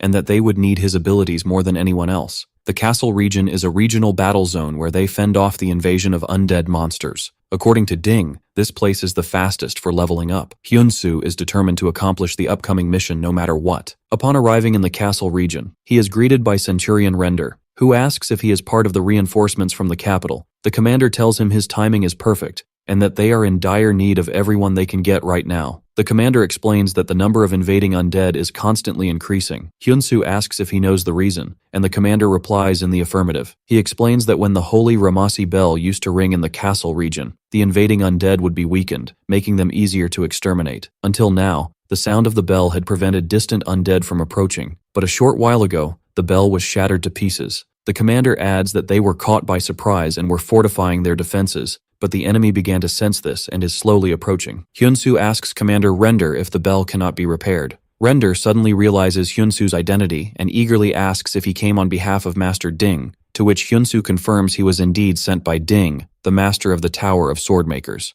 Render scolds Hyun-soo for not telling him sooner, declaring they were waiting for him, and quickly takes him to see the captain. Hyun-soo meets the captain of the Castle Knights, Carl, who asks if the great Ding himself sent him. Render confirms this, explaining that Hyun-soo wishes to see the Ramas bell in person. Captain Carl informs them that Ding has already judged the bell as unrepairable. He explains that the Lord has already made several secret attempts to restore it, but every expert said the same thing. The shattered Ramas bell is marked as an unrepairable artifact. He adds that there is one person still remaining in castle looking for a way to fix it, but it's all in vain. Render recalls that person was level 290, and yet it proved impossible. Captain Carl asks Hyun-soo about his ability and requests information on his level. Hyun-soo replies that he is currently level 13, which greatly shocks Render. The captain tells Hyun-soo that he doesn't wish to blame him, who came to help them, but at his level, it would be wise to find a place where he can truly contribute. The captain explains that the castle region is now on the brink of annihilation, and when the main army of the undead begins to advance, that will be their doomsday. The captain asserts that it is his duty to protect the Lord and the people to the end, and he must do his duty. At that moment, a soldier bursts in, shouting that the undead are attacking the eastern wall. They are ghouls, and a massive swarm of them is rushing towards them. It appears the ghouls' level is 41. The captain orders his men that the situation is critical and they must hold the gates at all costs. He then orders Render to follow him, and tells Hyun-soo that everything they discussed must remain a secret. Hyun-soo thinks that if it's like the Orc War, he can handle this situation, as a new regional war quest begins, requiring him to repel the invading ghouls and defend the gates. Hordes of ghouls rush towards the walls. The soldiers fight fiercely, and Render explains that undead monsters are hard to kill without weapons imbued with holy power, so they must strike the same spot repeatedly. Render watches in amazement as Hyun-soo fells a ghoul with a single arrow to the head. Despite not possessing any holy power, Hyun-soo uses the flying arrow skill, which pierces through rows of ghouls with a single powerful strike. The arrow shot forth with force, piercing through the bodies of the ghouls one after another. The soldiers cheer enthusiastically, while Render declares he will take them all down no matter how many there are. Hyun-soo thinks to himself that this isn't as bad as he thought, and that if things continue like this, they will succeed in completing the mission. A system message announces the start of a new story. Suddenly, a new threat appears, and a quest requiring the defeat of a giant siege ghoul appears. The soldiers scream in terror at the appearance of the giant ghoul and realize they must call the captain immediately. But another soldier explains that Captain Carl is busy defending the gate and has no extra forces to offer. As the danger approaches, Render fears that the wall will fall. Hyun-soo announces that he will draw the monster's attention for a moment and jumps off the wall. The soldiers scream in alarm, warning him that it's too dangerous on his own. Down below, Hyun-soo confronts the giant ghoul, skillfully dodging its attacks and delivering counterblows. Hyun-soo succeeds in drawing the massive beast's attention, and Hyun-soo thinks that once he takes it down, things will go smoothly. He continues to dodge the ghoul's brutal attacks, and decides he must first pull it as far away from the wall as possible. He wonders if he has successfully drawn its full attention, but the ghoul suddenly attacks him with overwhelming force. Hyunsu is surprised by the beast's immense speed. To create some distance for himself, he switches his weapon to his bow and fires a flying arrow while sliding on the ground. The arrow hits the ghoul's head directly, but the arrow bounces off, without causing any damage at all, which shocks Hyunsu. The ghoul retaliates with a fierce attack, causing Hyunsu's health points to drop below 10%. A system message warns him that when his health points reach 0%, he will be forcibly logged out. Hyunsu screams, refusing to let it end this way, but he falls to the ground defeated. Hyunsu gets to his knees, wondering about the absurdity of the forced logout concept. He realizes that if he fails to complete this event, he will not be able to participate in the Goyard martial arts tournament. And if that happens, his father's hospital bills, his own treatment, and restoring his path as a blacksmith will all become impossible. He refuses to go back to being a hopeless person, realizing that this game was his only chance to change his reality. With determination, Hyunsu declares he cannot give up here no matter what. He fires another arrow that hits the giant ghoul, which screams in pain, but the monster retaliates with a fierce sonic attack, causing Hyunsu's health points to drop below 3%. Despite his severe injuries, Hyunsu screams that he will never give up and prepares to fire another arrow, asserting that it's not over yet. But he is horrified to discover that his bowstring has snapped. The ghoul seizes the opportunity and launches a devastating attack, bringing Hyunsu's health points down to just 1. As he is on the verge of defeat, Hyunsu refuses to give up this way. Due to his absolute persistence, a system message appears, announcing that a special condition has been met. The message explains that with health points below 5%, his strong desire and will have met the qualifications of the god of blacksmithing, allowing him to acquire a new skill. Hyunsu acquires the emergency god crafting skill, through which he must forge a weapon within 20 seconds. This weapon can only be used for 30 seconds. Hyunsu realizes this is his chance. The emergency god crafting process begins with a 19-second countdown. Hyunsu knows this is his last chance to complete this mission. He selects the materials and begins crafting the weapon with incredible speed. As the countdown continues, as the timer hits 0, Hyunsu finishes making a brand new sword and leaps towards the monster again. He lets out a war cry, charges towards the giant ghoul, and uses the Scythe of Death sword skill. For a moment, the giant ghoul froze in place, as if time had stopped around it, and he pierces it with his new sword in a single finishing blow. The giant ghoul falls defeated, and the exhausted Hyunsu looks at the scene. He smiles in victory, realizing he has succeeded. A system message announces he has eliminated the giant ghoul and gained immense experience, raising his level to 38. Hyunsu thinks with relief that this level is sufficient to participate in the tournament. Hyunsu collapses from exhaustion as Render, and the soldiers rush towards him, calling his name. Hyunsu later wakes up to find himself in a bed and fully bandaged. He sits up, wondering how much time has passed, and asks about the ghoul's fate. When Hyunsu wakes up, he finds himself surrounded by soldiers who are chanting his name and calling him a true hero. One of the soldiers approaches and thanks him, explaining that it was thanks to him they were able to survive that day again. Captain Carl also comes and thanks him, asking how he did it. Hyunsu replies that he is not sure how to explain it, and thinks to himself that any explanation he gives would seem unbelievable. The captain insists he not be so modest, asserting that he was the one who led today's battle. Hyunsu thinks about his strategy. He realized that ghouls, like ghosts, are weak to holy power. This reminded him of the Sword of the Four Symbols, a sword known for its ability to exorcise evil spirits and ward off disasters. Thanks to what his father taught him about restoration that day, he was able to bring this sword back to life. Hyunsu feels grateful that his plan worked out exactly as he imagined. Captain Carl insists on rewarding him and gives him a bag containing 2,000 gold pieces, which makes Hyunsu very happy as it is equivalent to 2 million won. Captain Carl admits that he misjudged Hyunsu, thinking he was like the rest of the outsiders. The captain bows, asking him to accept his apology. Hyunsu reassures him that it's okay and thanks him for acknowledging him, and at that moment, their affinity reaches its maximum. Then Captain Carl makes a formal request to Hyunsu to repair the Rama's bell. The captain explains that he felt a holy power in the sword Hyunsu used earlier, and with that ability, he believes he can do it. Hyunsu apologizes, saying he appreciates his words, but he must head to the kingdom of Goyard now. Captain Carl smiles, admitting he had forgotten an important detail, that Hyunsu is a blacksmith. He tells him that the Lord possesses a legendary metal, and that if he repairs the bell, he might give it to him. Hyunsu is surprised by the mention of a legendary metal and becomes interested.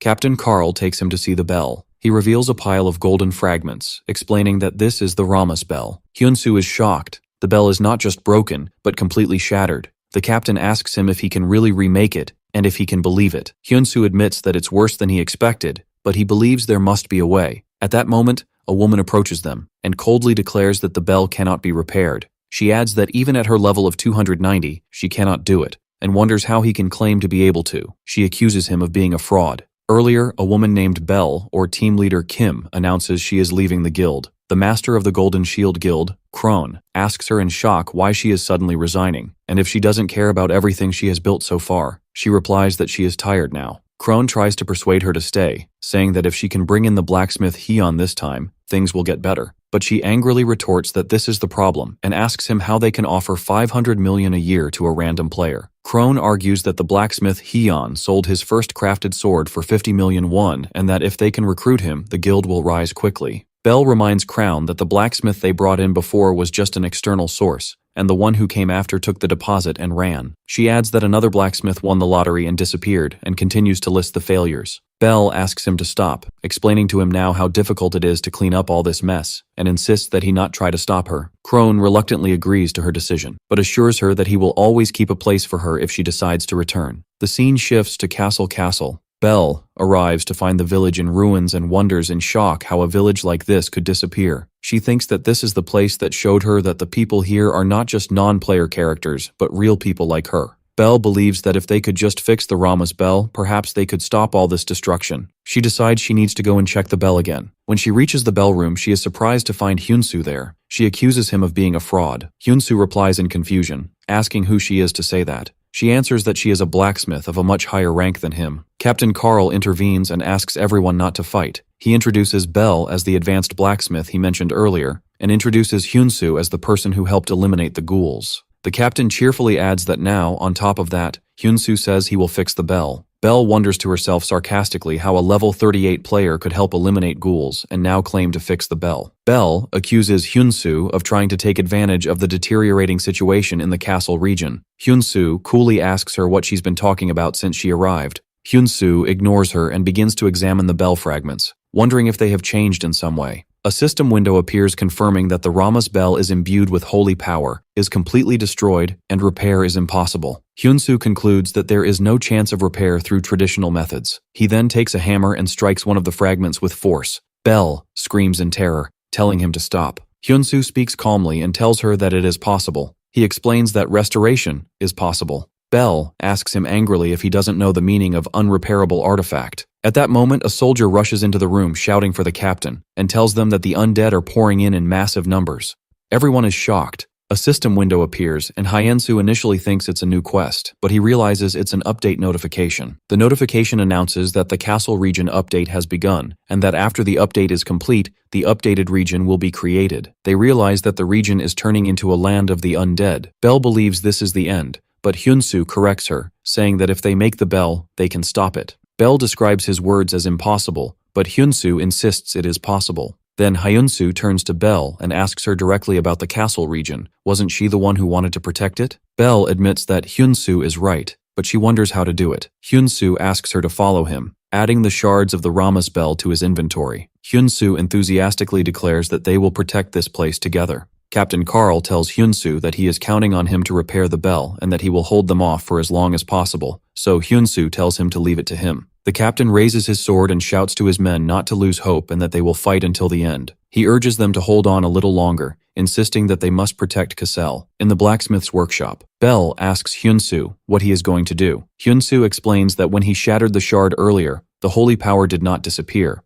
which means the power is within the material itself. He plans to melt it down and forge a new bell, believing that if the bell is complete, the holy power will be stronger. Belle comments that she has never seen a skill like this before, and Hyunsoo replies that a skill is not always needed to fix something. The smelting process begins, and Belle wonders in amazement if he intends to do this by hand in this day and age. Hyunsoo asks her why she isn't helping, explaining that he cannot do it alone. Meanwhile, in the game developer's offices, a developer watches the countdown for the Cassel region update, with less than an hour remaining. He declares in despair that they are in trouble, and that this update is about to go to waste. A colleague asks him why he is grumbling on update day, and Kim Tae-suk tells him to look at the screen. The colleague wonders if it's about that blacksmith player. He asserts that a player can't fix it, but their female colleague clarifies that Belle is no ordinary player. The fateful day of the Cassel region update arrives, and the battle intensifies. Carl shouts orders to stop the undead and prevent them from entering. They fight with all their might, panting from exhaustion. The soldiers suffer brutal attacks, and one falls to a huge monster, but Carl intervenes and kills the beast. Captain Carl rushes to check on him and shouts to his men to hold on a little longer. He urges them to protect Cassel, the place where they were born and raised all their lives. In the midst of the fight, Captain Carl's sword begins to crack. He wonders in despair why this is happening now. As his sword is about to shatter, a monster lunges at him, and the captain shouts in defiance. He curses the situation, believing that everything will end like this. Suddenly, a powerful ringing sound echoes across the battlefield. The undead clutch their heads and scream in pain. They burst into flames and fall one by one, as the mysterious sound of the bell continues to spread. The bell's echo resonates throughout the region, and the defending forces look joyfully towards the source of the sound. Captain Carl exclaims happily that the Rama's bell has been repaired. In the developers' offices, one of the developers spits out his drink in shock, unable to believe what he is seeing. In the blacksmith's workshop, Hyunsu was putting the final touches on the bell, and the developers wonder if they really succeeded. The developer asks his team in disbelief if he has lost his mind. Back in the workshop, Hyunsu and Bell look at the hammer used for the work, and Bell asks how they actually managed to achieve it. In the office, a developer shouts, asking what is happening and if the update has really failed. Kim Tae-suk explains that man, Hyunsu, has not slept for a moment since the update countdown began a full week ago. It is revealed that 5 days ago, Hyunsu went straight to the blacksmith's workshop in the Cassel region, gathered the city's workforce, and began repairing the Rama's bell. He explained that they must melt everything down to its basic materials, or more accurately, extract the divine power from them. While Hyunsu was drawing the blueprints, he left Bell in charge of managing the workers and supplying the battlefield. After that, Hyunsu began the custom god crafting process. He planned to use his skill to maximize the bell's power against the undead and evil forces, and to add a skill that could inflict direct damage. He shouted at the workers to increase the furnace heat. With the shared will to protect the Cassel region, everyone worked towards a single goal. Hyunsu yelled at them to focus and not leave any impurities, while the workers were determined to do whatever it took to protect their homeland. They believed this would imbue the bell with even greater divine power. The scenes show the passing of days, from the 4th day before the end, to the 3rd and 2nd, and finally to the last day, where Bell continued to watch, exhausted. Bell wakes up suddenly, wondering when she fell asleep. She sees the completed bell in awe, disbelieving that Hyunsu worked on it for days without a break. A system window appears before her, announcing that her apprentice title is glowing. She has witnessed a crafting process performed by a master craftsman blacksmith, which increased her advanced blacksmithing mastery efficiency by 22%. She wonders in shock if this young man is truly a master craftsman. Hyunsu tells her that the noise must have been very loud, but she slept soundly. Bell protests, saying she wasn't unconscious for that long. Hyunsu reassures her that they are in the final stages and asks her to wait. Bell suddenly asks him if he is Hyun the blacksmith. Hyunsu confirms his identity, then places his hand on the newly completed bell, which glows with immense power and is imprinted with his special symbol. Bell looks at the completed bell with admiration, saying that calling it beautiful doesn't do it justice. It is a magnificent masterpiece. A system window appears, explaining that this is Hyun's second custom creation in progress, unique,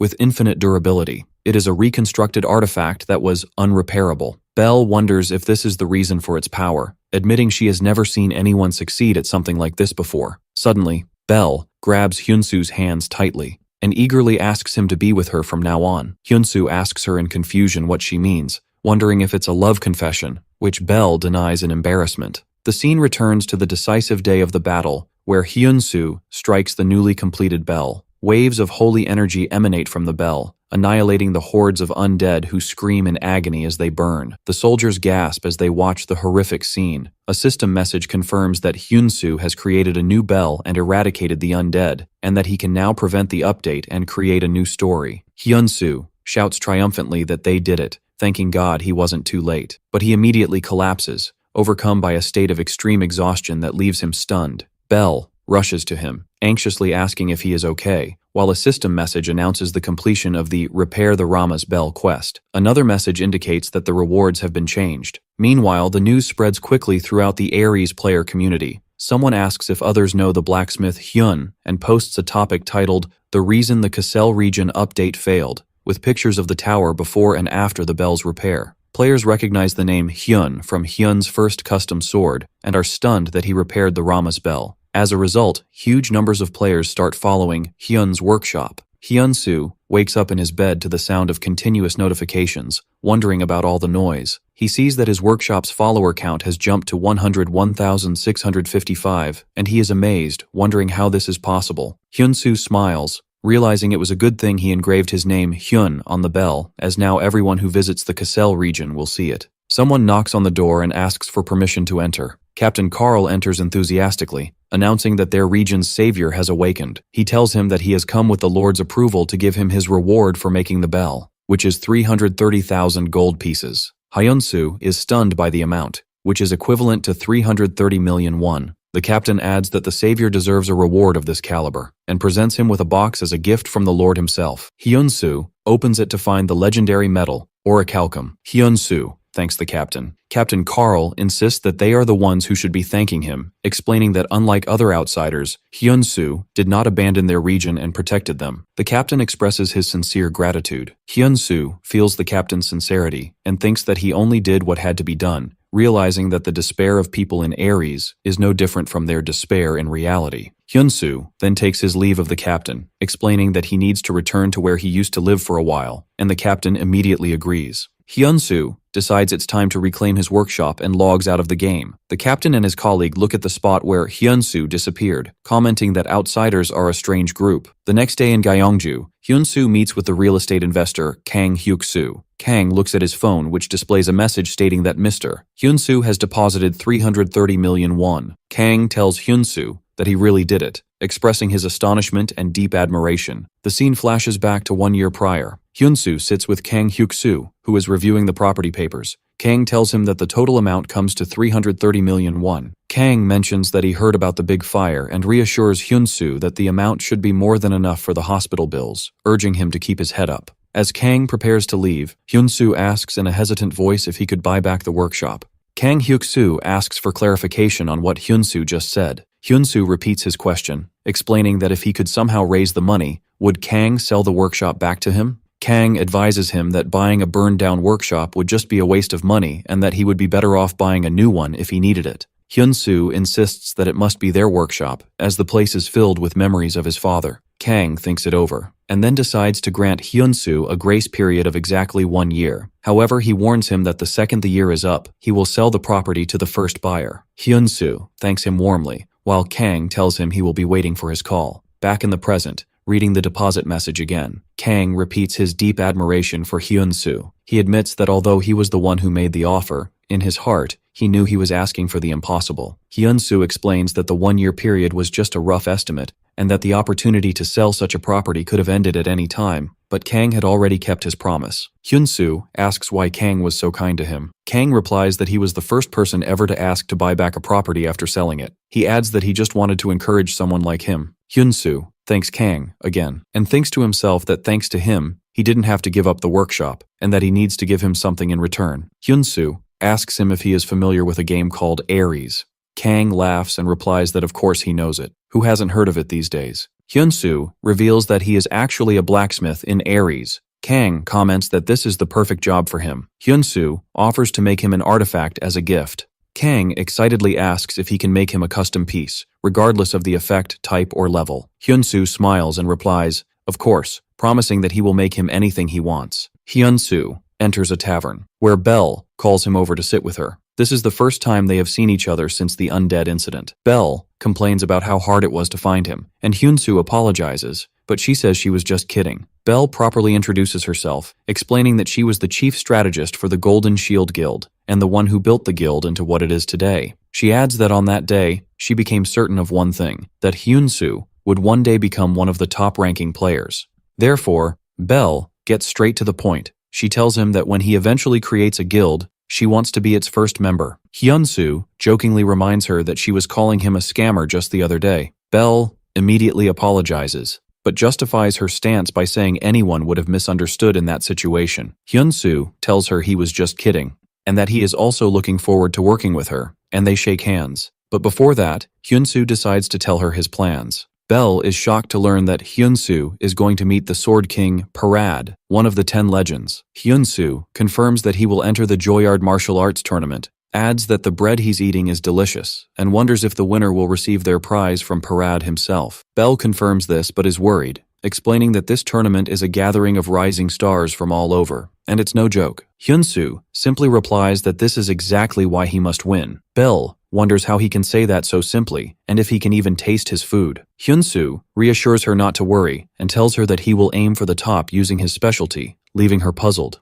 When Hyun-soo asks if she is going to eat, she replies that she is full. The day of the Joyard Martial Arts Tournament arrives. The tournament's head, Baek, welcomes the outsiders. He announces that the tournament will begin the moment he steps off the stage and that they will all face monsters shortly. He adds that although they may not be able to see him, His Majesty, King Parad, is watching them, so they must be on their best behavior. He wishes them luck, and a system window announces the start of the tournament.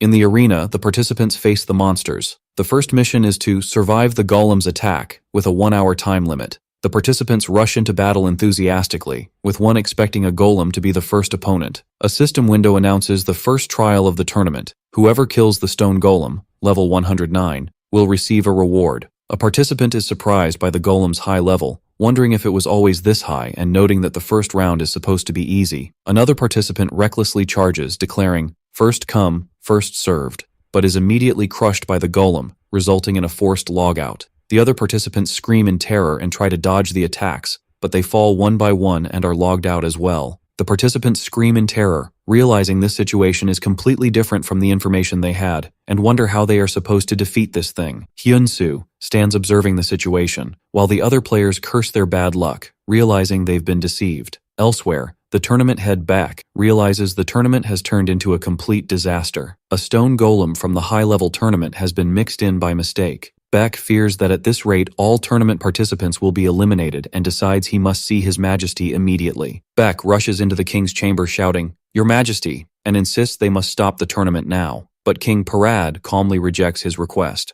Baek asks in confusion, "What? But the king interrupts him, asking if he still doesn't understand the situation. The king tells him to look closely at that warrior. In the arena, Hyun-soo fires a glowing arrow that hits the stone golem. It is revealed that this is Hyun-soo's third custom creation, the Orichalcum Aegisil, a special arrow that has the ability to return to the user after being fired. The other players are amazed, wondering how an arrow can return like a boomerang. Hyun-soo thinks that this arrow is the reward he got from the Cassel region, and that it's amazing that it's made of the legendary Orichalcum, performing as well as expected. Hyun-soo fires the arrow again, hitting the golem. As it returns, the arrow nearly hits another player, who yells at Hyun-soo to be careful unless he's trying to kill him, and Hyun-soo immediately apologizes. As a result of the hit, the stone golem is stunned for 4 seconds. The players shout that the golem is stunned, and that this is their chance to attack. The players launch an all-out assault, but the golem recovers and roars in anger. It begins to attack violently, and the players shout and warn each other. The golem continues its random rampage and heads towards Hyun-soo, while one player shouts that they just need to hold on a little longer and it will be over, and another yells at Hyun-soo to run. The players take the hit and struggle to stay alive. At the last moment, Hyun-soo switches his weapon to his daylight sword,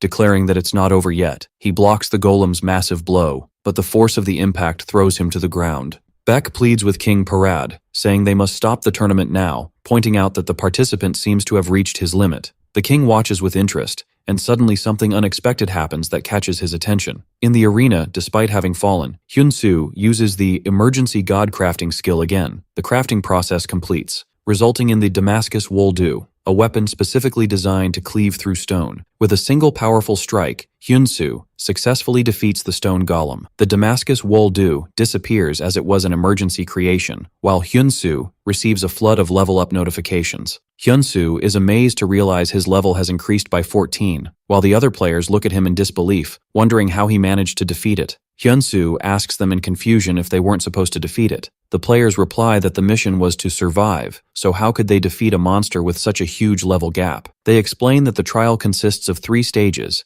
and the appearance of this golem had already disrupted the balance. It wasn't there to be defeated. Hyun-soo now understands the situation. Suddenly, Hyun-soo feels extremely dizzy and loses consciousness. The other players gather around him, wondering if he has fainted, and notice that he hasn't been logged out. They start discussing how many weapons he used, initially thinking he was multi-skilled, but now realizing he is a weapon master, and wish they had just one of his amazing weapons.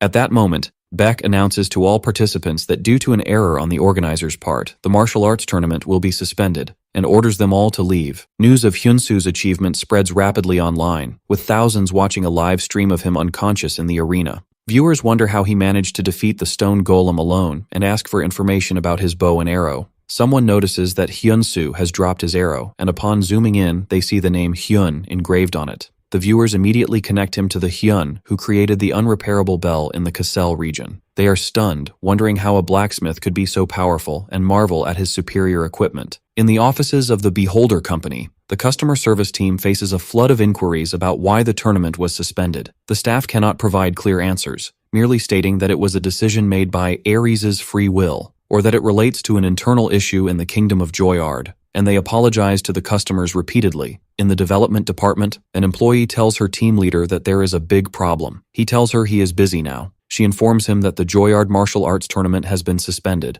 and he replies nonchalantly that they knew this would happen. The employee shouts that this is not the problem, but that King Parad has summoned the user Hyunsu. The team leader is shocked, wondering how they could meet so quickly while the tournament arrangements still require time. The employee confirms that Hyunsu is on his way to the reception hall now. The team leader realizes he is in trouble and that he will be working all night again. He comments that this user defies all logic and his actions are unpredictable. He wonders what will happen if Hyunsu succeeds in Parad's request and their affinity reaches its maximum. He concludes that in that case, Hyunsu will master the art of the Sword King's swordsmanship and become the strongest blacksmith ever. The developer team leader comments that it won't be easy, as the decision rests on Parad's free will. His colleague expresses a feeling that Hyunsu will succeed, which worries the team leader, who asks her not to say such ominous things. The next day in the game, Hyunsu is escorted to the throne room, thinking that he will meet Parad sooner than he expected. Hyunsu kneels before King Parad, who addresses him as stranger. Parad explains that normally the prize would have been presented in front of everyone, but he asks for his understanding in simplifying matters due to the unexpected incident. He adds that everyone will acknowledge his remarkable performance as a weapon master yesterday. The king offers Hyunsu a monetary prize of 13,000 gold pieces. But Hyunsu suddenly stands up and interrupts the king, saying, "Your Majesty, I heard you were looking for me." The king's guards are enraged by his insolence, believing that such arrogance cannot be tolerated, no matter how rare the warrior, and wonder how he dares to speak while his majesty has not finished speaking. Hyunsu calmly replies, announcing that he is Hyun the blacksmith. The guards' anger grows, and they prepare to remove him immediately. But King Parad orders them to stop, confirming that Hyunsu is the guest he has been waiting for. Hyunsu formally greets His Majesty King Parad. Parad, one of Ares's 10 legends, tells him that he has taken his time. Hyunsu replies that the road here was rough. Parad asks him if he knows why he was summoned. Hyunsu guesses that it is to commission him to forge a sword, which the king confirms. Parad explains that even the best blacksmith in the kingdom, and even Tank, the master of the sword tower, have failed at this task. For this reason, he wants to know what makes Hyunsu trustworthy. Under immense pressure, Hyunsu replies that he has only one thing. He has come all this way believing in nothing but his own skill. King Parad laughs loudly, impressed by the stranger's boldness. The king decides to bet on Hyunsu's confidence and orders his men to bring what he has prepared. A glowing chest is presented before Hyunsu. The chest contains 100-year-old cold iron, a special ore that has absorbed cold for 100 years and possesses fire resistance and ice properties. Hyunsu looks at the metal in amazement, thinking it looks like it came straight out of a martial arts novel. Parad specifies his request. He wants a sword of epic grade or higher that emanates frost. He promises that if he is satisfied, he will grant him anything he desires. But he warns him that if he is disappointed, he will never set foot in the Kingdom of Joyard again. A quest window appears, titled The King's Commission, which requires the king's acknowledgement.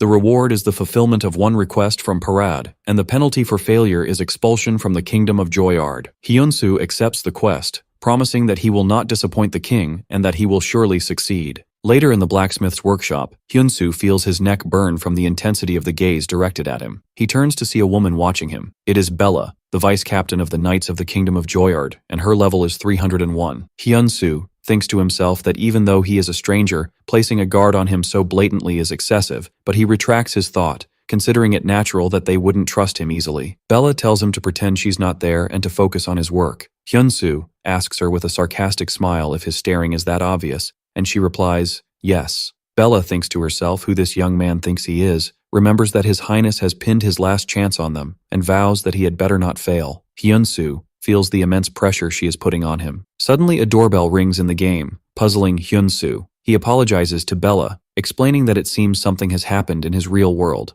and asks if she minds if he steps out for a moment. Hyun-soo wakes up in his capsule in the real world and goes to open the door. He is surprised to see the landlady. Hyun-soo asks her the reason for her visit. The lady tells him that she has decided to sell the house, explaining that her husband has recently been unemployed and they need to sort things out, and she apologizes to him. Hyun-soo tells her not to apologize, feeling that he is the one who should be sorry for renting the place for cheaper than the market rate and being late with the rent several times. He asks her when he needs to leave, and she tells him that she will need him to vacate within 2 weeks. The lady feels ashamed before him, but he asks her not to say that, assuring her that he has lived well here and bows to her respectfully. After she leaves, Hyun-soo repeats the deadline to himself. 2 weeks. Hyun-soo feels exhausted. He thinks that although he earned a good amount of money in Aries, his father's hospital bills cost tens of millions, and buying back the burnt workshop cost him 330 million won. Moreover, he hasn't even started his own burn treatments. He wonders in despair, where is he supposed to go now? At that moment, his phone rings.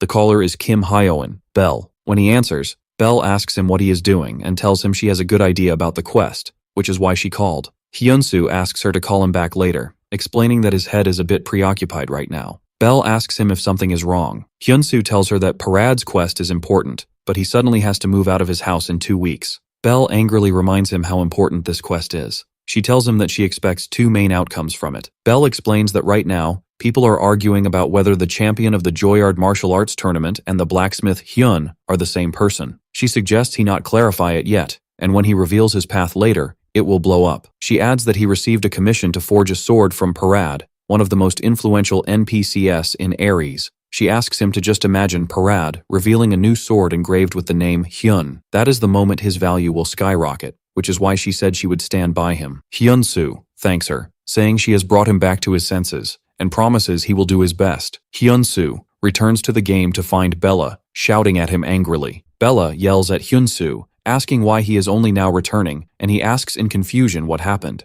Bella tells him that His Royal Highness, Parad, has been trapped in the dragon's nest. Hyun-soo asks in shock where King Parad is trapped, then asks for the exact location of the dragon's nest. Bella asks incredulously how he can be surprised when he doesn't even know where it is, and Hyun-soo replies that he thought he should at least act surprised. Bella tells him that time is running out, and quickly explains. She clarifies that the Flame Nest is the general name for the fire-type monster region. Among them is the Efreet Dungeon, a place from which no one has returned alive except for His Majesty King Parad. Hyun-soo wonders why the king would enter a dungeon he has already visited, especially since he hasn't received the weapon he commissioned him to make. Bella answers that it is because His Majesty's target of revenge is there. Hyun-soo is surprised to hear the words, target of revenge. The scene shifts to the Flame Nest, where King Parad arrives, suffering from his injuries. He looks at the gate before him, realizing that once he steps through it, everything will begin. He thinks that even his current sword will not be enough. He feels relieved that his men were able to escape safely, but he knows that reinforcements will take at least 3 days to arrive. He smiles bitterly, admitting that perhaps he should have waited for the stranger to finish the sword.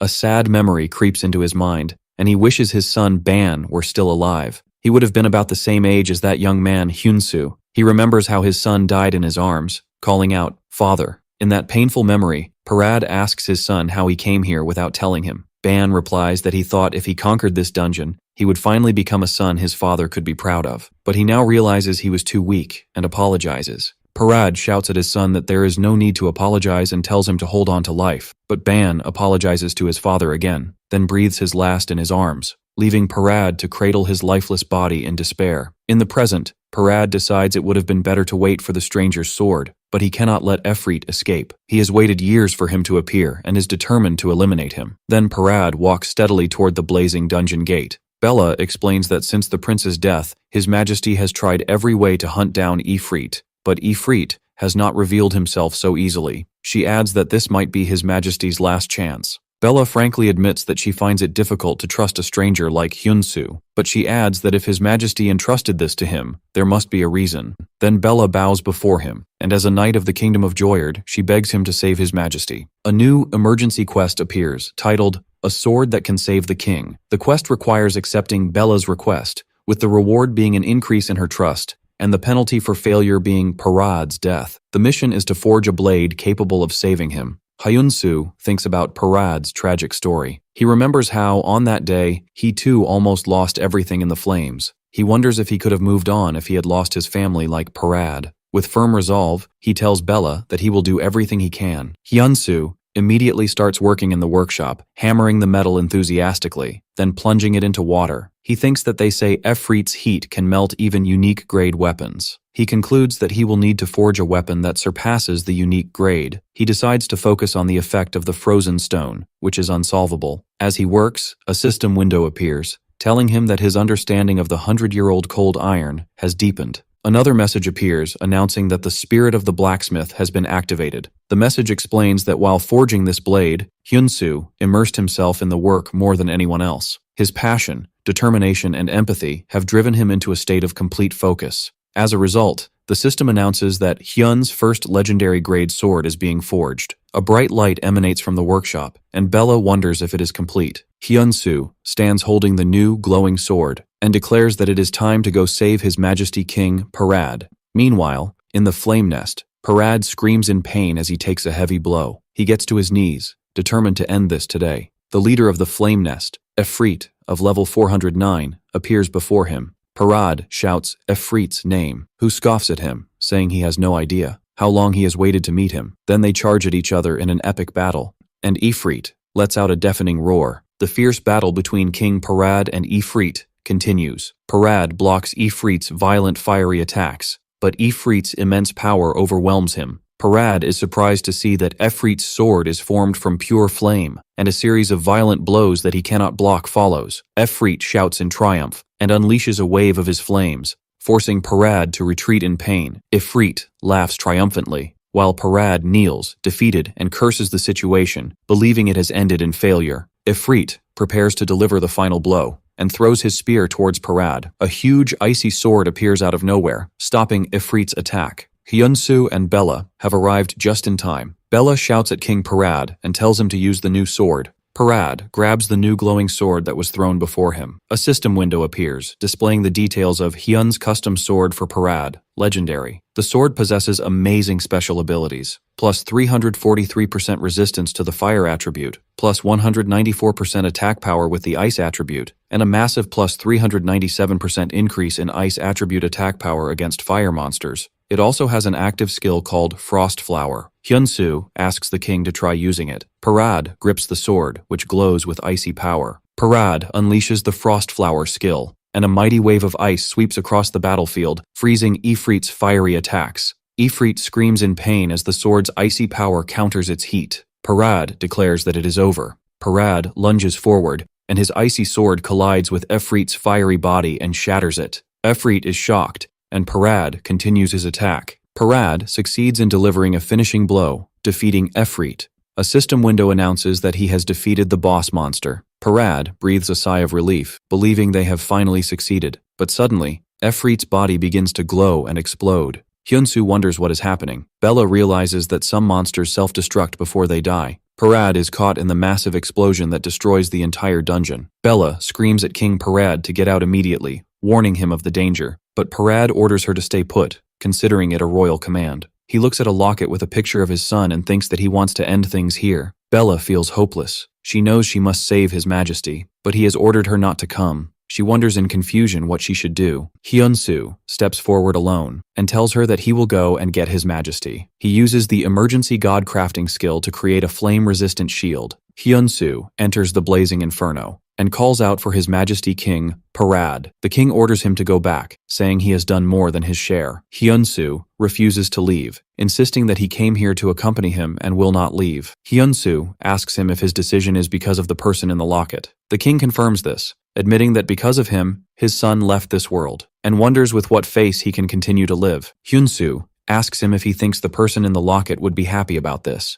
Parad becomes furious, shouting at Hyun-soo that he dares not speak, and that no one can know this feeling. The grief of losing a child because of him. Parad grabs Hyun-soo by the collar and shouts at him how he dares to even talk about it. Hyun-soo admits that he will never know this specific sorrow, but he clarifies that he too almost lost a dear family member, revealing that his father is in a coma. Hyun-soo tells the king that he used to pray every day for his father to open his eyes, but now he is just happy that his father is alive in any way. He assures him that this is what his son must feel too. Parad embraces Hyunsu as he cries, asking him to let his son go in peace. The king sees a vision of his smiling son and apologizes to him repeatedly, admitting that his foolish father was wrong. Hyunsu whispers in his ear that he must live, and asks him, shouldn't he become a father his son can be proud of? King Parad agrees with him, saying he shouldn't be a shameful father. King Parad smiles and tells Hyunsu to go. They emerge from the collapsing flames, and Bella rushes towards them shouting, "Stranger, is His Majesty okay?" Hyunsu reassures her that His Majesty is fine. As he tells her he will be back soon, a system message appears, announcing that his health points have reached 0 and he will be forcibly logged out. Hyunsu reassures her that strangers don't die, and then disappears. Bella looks on in shock, while King Parad collapses into her arms, whispering that the boy saved him. Bella shouts His Majesty's name and tells him to regain consciousness. Parad loses consciousness with a smile on his face. Hyunsu wakes up in the real world, and a system message appears, stating that due to the forced logout penalty, his level has decreased by 1. He looks at his bandaged hands with tears in his eyes and vows to his father that he will move forward. In the throes of a deep coma, King Parad finds himself lost in a dark void, before a scene he could only have dreamt of in his deepest wishes unfolds before him. He sees his late son, Ban, standing in a lush green field, its verdure stretching as far as the eye can see, where wildflowers dance with a gentle breeze. Suddenly the silence is broken by a tender voice he has long yearned for, calling him Father. The dense darkness around Parad vanishes in an instant, and he finds himself standing in that bright, vibrant field. His son runs towards him with a pure smile, while Parad approaches with hesitant steps, asking in a voice filled with hope and doubt if this is truly his beloved son. Ban confirms his identity with a calm smile, but his features soon turn serious as he tells him he has come to bid him one last farewell. Shock grips Parad's heart as his eyes widen in denial. He grabs his son's arms tightly as if fearing he might vanish before him again, asking in a trembling voice laced with pain what one last farewell means. Ban gently reminds his father of what their friend Hyunsu had said before, expressing his sincere wish for his father to be happy and healthy. He asks him with a pleading gaze to stop blaming himself and to live for himself now. After his final touching words, Ban's translucent body begins to fade, turning into particles of light, while Parad screams his name in pain and sorrow, trying in vain to hold on to him. The king suddenly awakens from his long coma, gasping for air, still whispering his son's name, Ban, in a daze. 2 of his loyal aides, who had been watching over him with concern, rush to his side. They tell him in utter amazement that he has finally woken up after being unconscious for 3 whole days and anxiously ask him how he is feeling. Parad tells his aides calmly and steadily, in a hoarse voice, that his son Ban visited him in his dream to say goodbye. He then adds with a tone of deep gratitude that he owes this miracle to that boy, and orders his aides to bring Hyunsu to him at once, as he desperately needs to see and speak with him. Later, as the king sits in a quiet room, bathed in the warm sunlight streaming through a large window, a guard announces Hyunsu's arrival in a formal tone. Hyunsu enters the room with steady steps and performs the royal greeting to King Parad with a respectful bow, who motions for him to rise and be at ease with a calm look. Hyunsu respectfully asks the king about his condition and health. The king replies that he feels fine now and invites him to sit on the opposite chair, explaining that he summoned him to ask about an important matter on his mind. Parad tells him in a serious tone that he is well aware that outsiders like him are immortal beings who are reborn even after death, but he believes this immortality doesn't necessarily mean they do not fear death and its pain. He then looks directly into Hyunsu's eyes and asks him the real reason that drove him to risk his life to save him in that dire situation. Hyunsu answers truthfully that there were 2 main reasons that compelled him. He explains that the first reason was that he saw in the king's eyes a heavy burden and a deep sorrow similar to the one he carries in his own heart, and he wished with all his heart that the king would choose to continue living and face life. The king deeply contemplates these sincere words, instinctively touching his chest and repeating the phrase, "a burden like my own," as if trying to process it.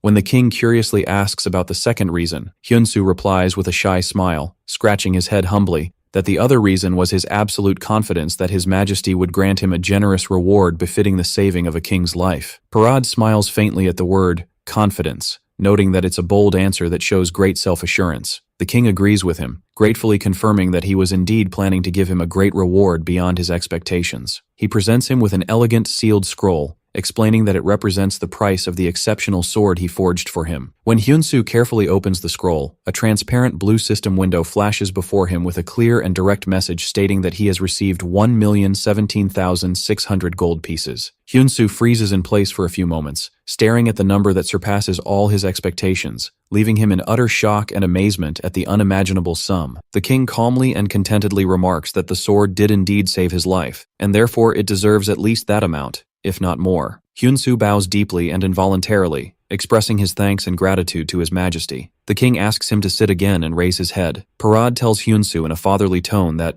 just as he advised, he will try to live his life to the fullest from now on, so that he won't feel shame or regret when he meets his son Ban again in the afterlife. The king hopes that Hyunsu will do the same and asks him to live a strong and hopeful life for his father, who awaits his awakening one day. He then kindly asks him to visit him from time to time at the palace, expressing his sincere curiosity to hear the stories of his future life and the interesting people he will meet on his journey. Hyunsu agrees immediately and without hesitation, telling the king that he too would like to listen to his stories and wisdom. The king smiles, pleased with this mutual understanding, and tells Hyunsu that he is the one who granted him this great realization and new strength. He then asks him in a friendly tone if he could consider him a close friend. At that moment, a system message appears, announcing that his affinity with King Parad has reached its maximum, followed by another message stating that the friend's blessing is now upon him. Hyunsu immediately recognizes the immense value of becoming friends with a central and important character like King Parad. He shakes the king's hand warmly and replies that the honor is all his in gaining this friendship. In celebration of their new friendship, the king proudly declares that he wishes to pass down his family's swordsmanship, a priceless treasure. The Knight Commander Benson, who was standing nearby, intervenes with visible shock on his face, questioning how His Majesty could bequeath his precious martial arts to a stranger to the kingdom. He respectfully reminds him that he has already appointed Lord Rod as his successor and has begun teaching him the secrets of the sword, and that one must be qualified and worthy to learn these sacred arts. The king calmly and confidently replies that he does not intend to teach just anyone, but someone who has proven his worth. A new shining skill quest window titled Sword King's Swordsmanship suddenly appears before Hyunsu. The quest specifies that he must prove his worth by landing 3 or more valid attacks on the Knight Commander Benson himself, and that the reward will be learning the legendary Sword King's Swordsmanship. King Parad announces decisively that Commander Benson will personally test Hyunsu's qualifications. After Parad granted him a 2-day leave to rest and prepare, the first thing Hyunsu did after logging out of the game was use a portion of his reward money to pay off all of his father's accumulated hospital bills. After that, he rented a new, more comfortable place to live, bidding farewell to his old, cramped apartment. He also gratefully went to thank his former landlady, who had been lenient with his late rent payments, and gave her a small gift. After settling his basic affairs, he called his close friend Ji-hoon and enthusiastically invited him to dinner on his treat. Ji-hoon was skeptical at first, thinking it would be a simple invitation for instant noodles as usual, but he was utterly surprised when they met at a luxurious restaurant serving the finest grilled Korean beef. Ji-hoon joked, unable to believe his eyes, saying that now he had seen everything in life since Hyunsu was treating him to such expensive food. Hyunsu told him with a smile that he wanted to treat him to a nice meal because he had done so much for him and provided invaluable support.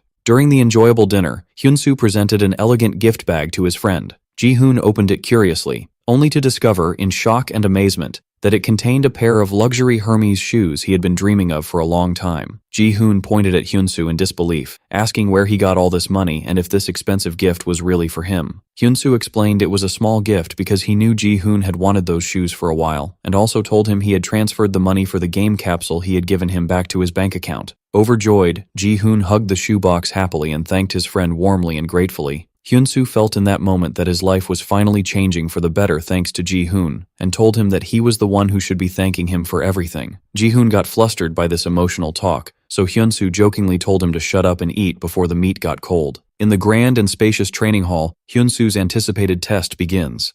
Knight Commander Benson tells him in a formal tone to draw his weapon, asserting that he will not go easy on him just because he has become a friend of His Majesty. In an unexpected move, Hyunsu pulls out a piece of raw metal from his pouch instead of a ready-made sword. Hyunsu responds calmly and confidently that he is looking forward to it and expects no leniency. Suddenly, Hyunsu uses the emergency god crafting skill. Benson and the knights present are surprised by the bright light and heat emanating from the weapon being forged in a flash between Hyunsu's hands. When the dazzling light fades, Hyunsu appears holding a plain-looking, simply designed sword. Benson initially thinks he was expecting something amazing and legendary to appear, but all he sees is an ordinary, unremarkable sword. Benson charges forward to attack with confidence, mockingly wondering if Hyunsu really thinks he can defeat the kingdom's knight commander with such a simple and primitive sword. As the blades clash forcefully, Benson realizes in a split second that the sword Hyunsu just crafted has extremely low durability and is incredibly fragile. As soon as the blades touch, Hyunsu's brittle sword shatters instantly in a loud explosion, scattering into countless metal fragments. These sharp fragments fly in every direction like small projectiles, piercing Benson's armor and hitting his body in several different places, causing him to let out a sudden cry of both pain and surprise. The fragments fall to the hall floor with a metallic clatter, but fortunately, they did not cause any significant damage or deep wounds to Benson. Hyunsu stands calmly and coolly explains that his mission was to succeed in attacking him, not to win the duel itself. A series of system messages appear before him, confirming the success of the consecutive attacks, and the count rapidly increases, announcing that the total number of successful hits the commander received is 59. Hyunsu adds that there was no rule in the test conditions that prevented him from using this innovative method. The astonished Benson, looking at the scratches on his armor, admits that he would have never imagined such a clever and deceptive plan. Addressing Hyunsu now as Lord with all due respect, he asks him about his true identity and who he really is.